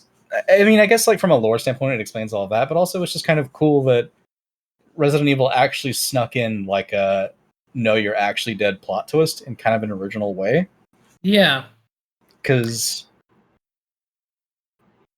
I think most of the time when you get a plot twist like that, it's like it's like Sixth Sense, like, oh, you were dead the whole time, and the only people who could see the dead can interact with you, or like it was all a dream or something. But this being like, no, you died, you were sort of reincarnated, but you were reincarnated as something not quite human. And I guess... Oh, go ahead. Is Mia fungus too? No. So in Resident Evil 7, we actually like cure her, even though she still has like moments of influence where Evelyn kind of like takes control of her and she has to like fight against it. But yeah, like we give her the vaccine, so she's supposed to be cured of Evelyn, and I guess to this extent, like Miranda's influence. What I don't quite get is if Miranda has like complete dominion over like people who were infected by the fungus, why doesn't she ever just I don't know, turn us into one of her things. Yeah, I don't know. Unless this strain is mutated too much or something. Because it did seem like both Rose and Ethan were not kind of on her same network. Mm-hmm. So it might just be that since they were taken away by the scientists, however many years ago, decades and decades ago, maybe something. That's what it sounded like. There's some visiting scientist that took a sample of the mold and then formed Umbrella Corporation. Yeah. So and then eventually he made a virus, but presumably that's also where the mold came from. I don't think. I don't Because know. he took the mold with him. That was clear. That's what it said. He said that he didn't want to use the mold. Like he wanted to He use well it that instead. yeah, that's what he said in his note. But he like took the sample. He said that, Okay. and then he's like, "Oh, I decided to do the virus, and I made zombies." Basically, is what it said. Okay. But he had the mold, and I assume that is how it got to America. Okay, that makes sense. And somehow it's different. Maybe that scientist did something, or it mutated on its own. Who knows? But both of them didn't seem to be on the same wavelength. And whoever the original little girl in 7 was, Evelyn, is that it? Yeah, Evelyn seems to be reincarnating herself in Rose in some capacity. Or their continuation. No. Or so Evelyn was like an incomplete version of Miranda's daughter. And I think that the complete version of Miranda's daughter is the one that's trying to be reincarnated through Rose. So you have like the original, and then like Evelyn's this copy over here, but they're trying to make a different copy. And I'm like making hand motions on the webcam right now for people who can't see this, and it doesn't make any sense with just voice. But yeah, I mean, at this point, I was so eager to finish the game that I didn't read I didn't retain all the stuff that I read in like the lab here. So I'm not entirely sure. I do think it's kind of cool the way they kind of brought back the original Resident Evil game. It's good and bad for two reasons. Like one, it's good because it's like like it's deeper lore that actually influences games prior to this. Because the very first game, when you play as Jill and Chris, you go into the Spencer mansion, and the Spencer guy is the one who was mailing Miranda as a pen pal, and that guy is long dead. So that note is old as hell. And it's kind of cool because it just kind of like it brings, I guess, the plot of how 8 and 7 relate to Resident Evil full circle. But at the same time, it means that if Capcom is trying to bring it all back together and link it to like a bigger conspiracy, I don't trust them to write. Again, like this is where I think they're like signaling that we're prepared to make mistakes. Yeah, that scares me. Well, I mean, I'm not. I mean, again, it might be because I'm not a fan of the series, but it might become one. Okay. I'm not worried about that because it's like it doesn't erase those good games. Like if they take it in a totally different path, and it's like the later ones are a different genre or no longer have zombies, which they seem to be wanting to get away from zombies. Yeah. Sure. That's fine. To me, I'm not upset when new renditions or new versions of a game are different because I feel like that doesn't taint any good work they've done in the past if I don't like a future game. Yeah, it's less about that and more about you can deviate too far, and it's like it's not necessarily that like it takes what I already have out, but as like a fan of the franchise, I want future installments to be good, and the longer I don't have a good installment, like if they release the next game and it's just like total poo, then that's less fun that I get to have. So it's very selfish to have them not do this. Okay, that's fair too. Yeah, like 6 was kind of like the apex of them being like just completely off the wall, and it was received horribly, and that's why they were like, okay, with 7 we really got to dial it back a bit. But I kind of worry if the more action-oriented gameplay that they're introducing in this game, like the focus that, like if it sells better than 7 did, or close to it, then they're probably going to release more and more action-oriented games until they over-action it to the point where they have to restart again. Because Capcom does this, and it's... We'll see. Yeah, true. We're way off this, though. So we are, yeah, way off. So anyway, you wake up as Mold Ethan. You get a pep talk from Evelyn, and then you're like, okay, let's go save Rose for real. Yep. And you get down in there and you fight Mother Miranda. Whoa. We're just gonna skip over the Duke being a bro?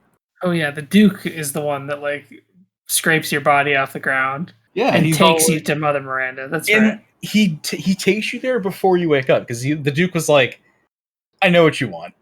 Like, you don't even have to tell me. We're already on the way there. Don't you worry, buddy. I'm gonna park you right in front of this fight." Yeah, he opens up his shop, lets you like reload.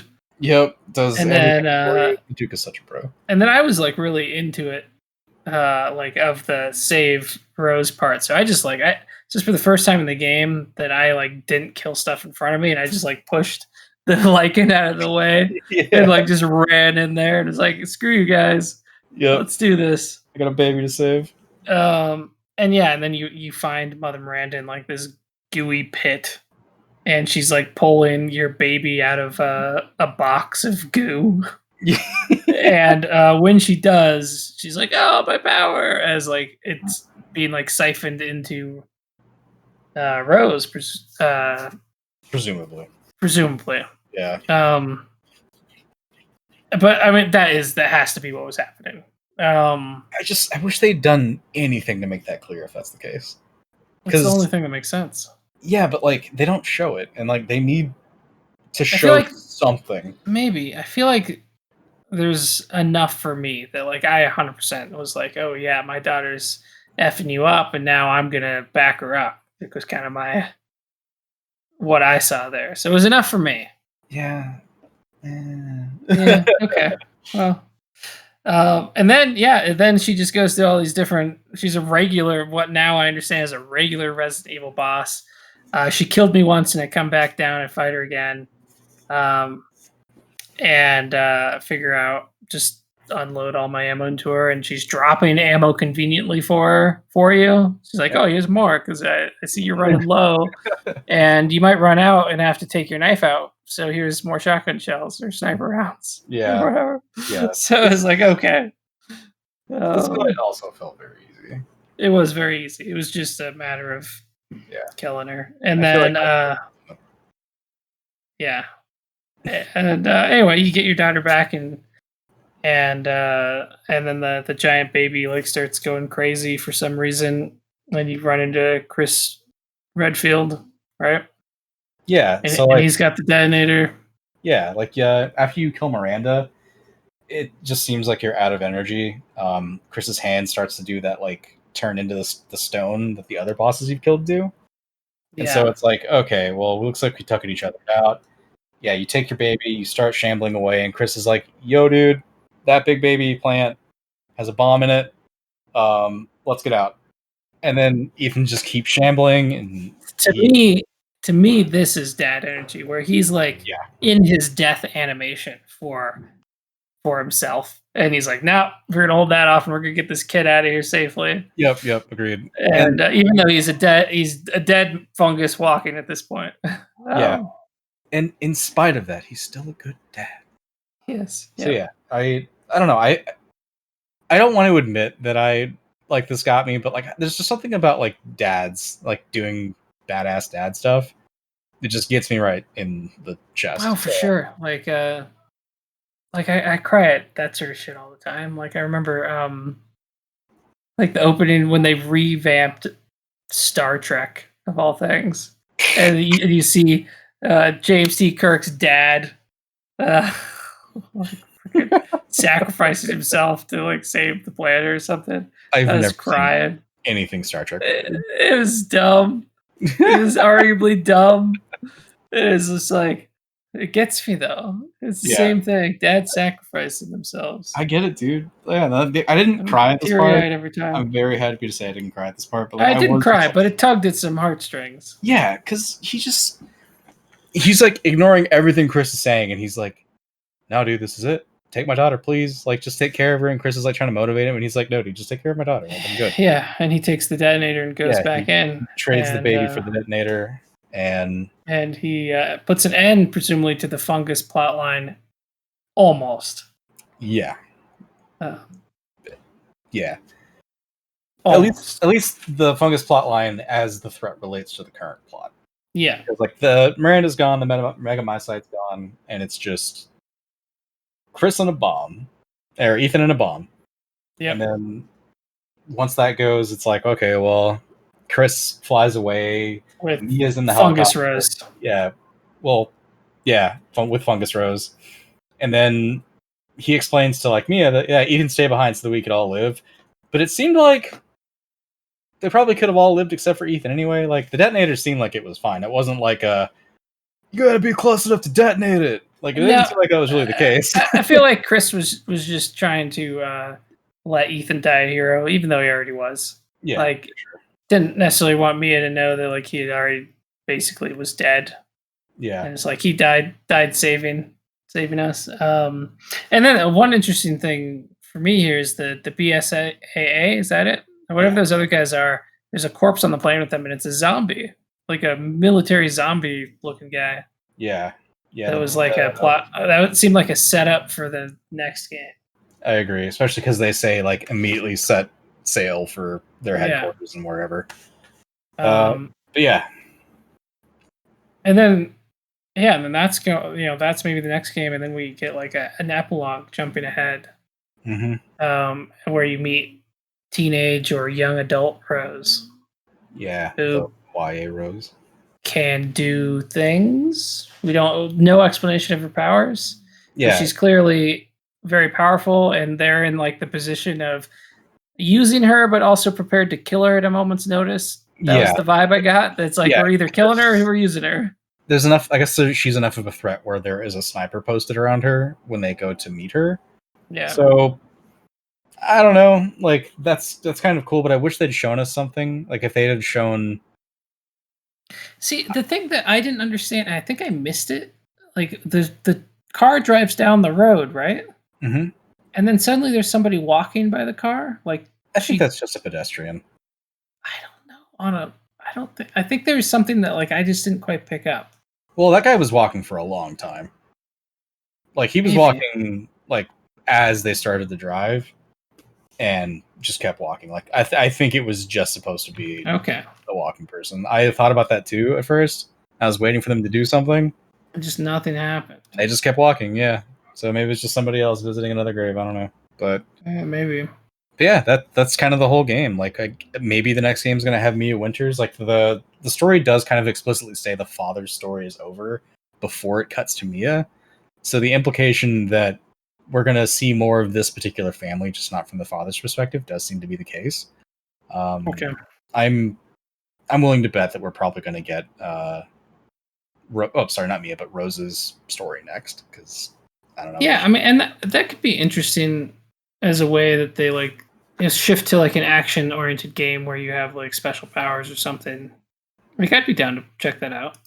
Yeah, I just hope that they don't abandon survival horror is my only concern, because I love survival horror. Like, I like survival horror as far as a horror genre goes, but I do feel a little bit like this wasn't even that. Like other than those beginning elements, like there wasn't a lot of survival going on here. Or like action horror. Yeah, or like hand horror. Yeah. Right. But yeah, I don't know. So what'd you think of the game overall? I think overall, it was, for me, I think it was like 9.5 hours of it was a pretty comfortable length where I feel like it wrapped up right about when I might have given up on a game like this, between its like little, it wasn't that smooth to play, like it was a little silly, and like the after the castle things were sort of if that dragged on too long I might not have finished it. But overall, I think anyone that's at all interested in this type of game, it's worth playing. Like it's a decent game for sure. It's got plenty of flaws, but I feel like overall they've made an enjoyable experience. I'd say it's weak as a game, but a great experience. I feel like it's a good way to describe it. I kind of spent a lot of time ripping on this game in some areas, but I do want to make it clear that I love this game. I'm going to go back and I'm going to play a bunch more of it. I will end up beating this on hardcore in 2 hours or something, whatever the locations are to get like all the infinite guns. I love the Resident Evil franchise, the parts of it that feel like Resident Evil. So it's easy to rip on, but when I rip on it, it's because it comes from a place of I just want it to be better than it is. Yeah, there's lots of areas to improve. I definitely won't be going back to it. I feel like I got the experience, and the gameplay isn't anything that I'm actually impressed with or interested in. So like I don't want to play back through and deal with those dumb guns and like, once the story's done, I feel like it doesn't have anything left to offer me as somebody that isn't just a Resident Evil fan in general. Yeah, that's fair. But it was good, and yeah, like I'll probably see if my wife will want to play it because I think she might enjoy it. I want to see Victoria play through this game. I feel like Victoria is a huge coward, and yeah, that's accurate. I mean, it's not really. She really isn't, but like she does get jumpy, and there are certain things that get to her for sure. I don't know that this game will get to her though, because it's not that. There are parts that I'm sure will have her jumping in her seat, but it's not that scary. And she's really has this like love-hate thing with zombies where she's terrified of them, but she also really likes them. Yeah, I remember her telling me that story.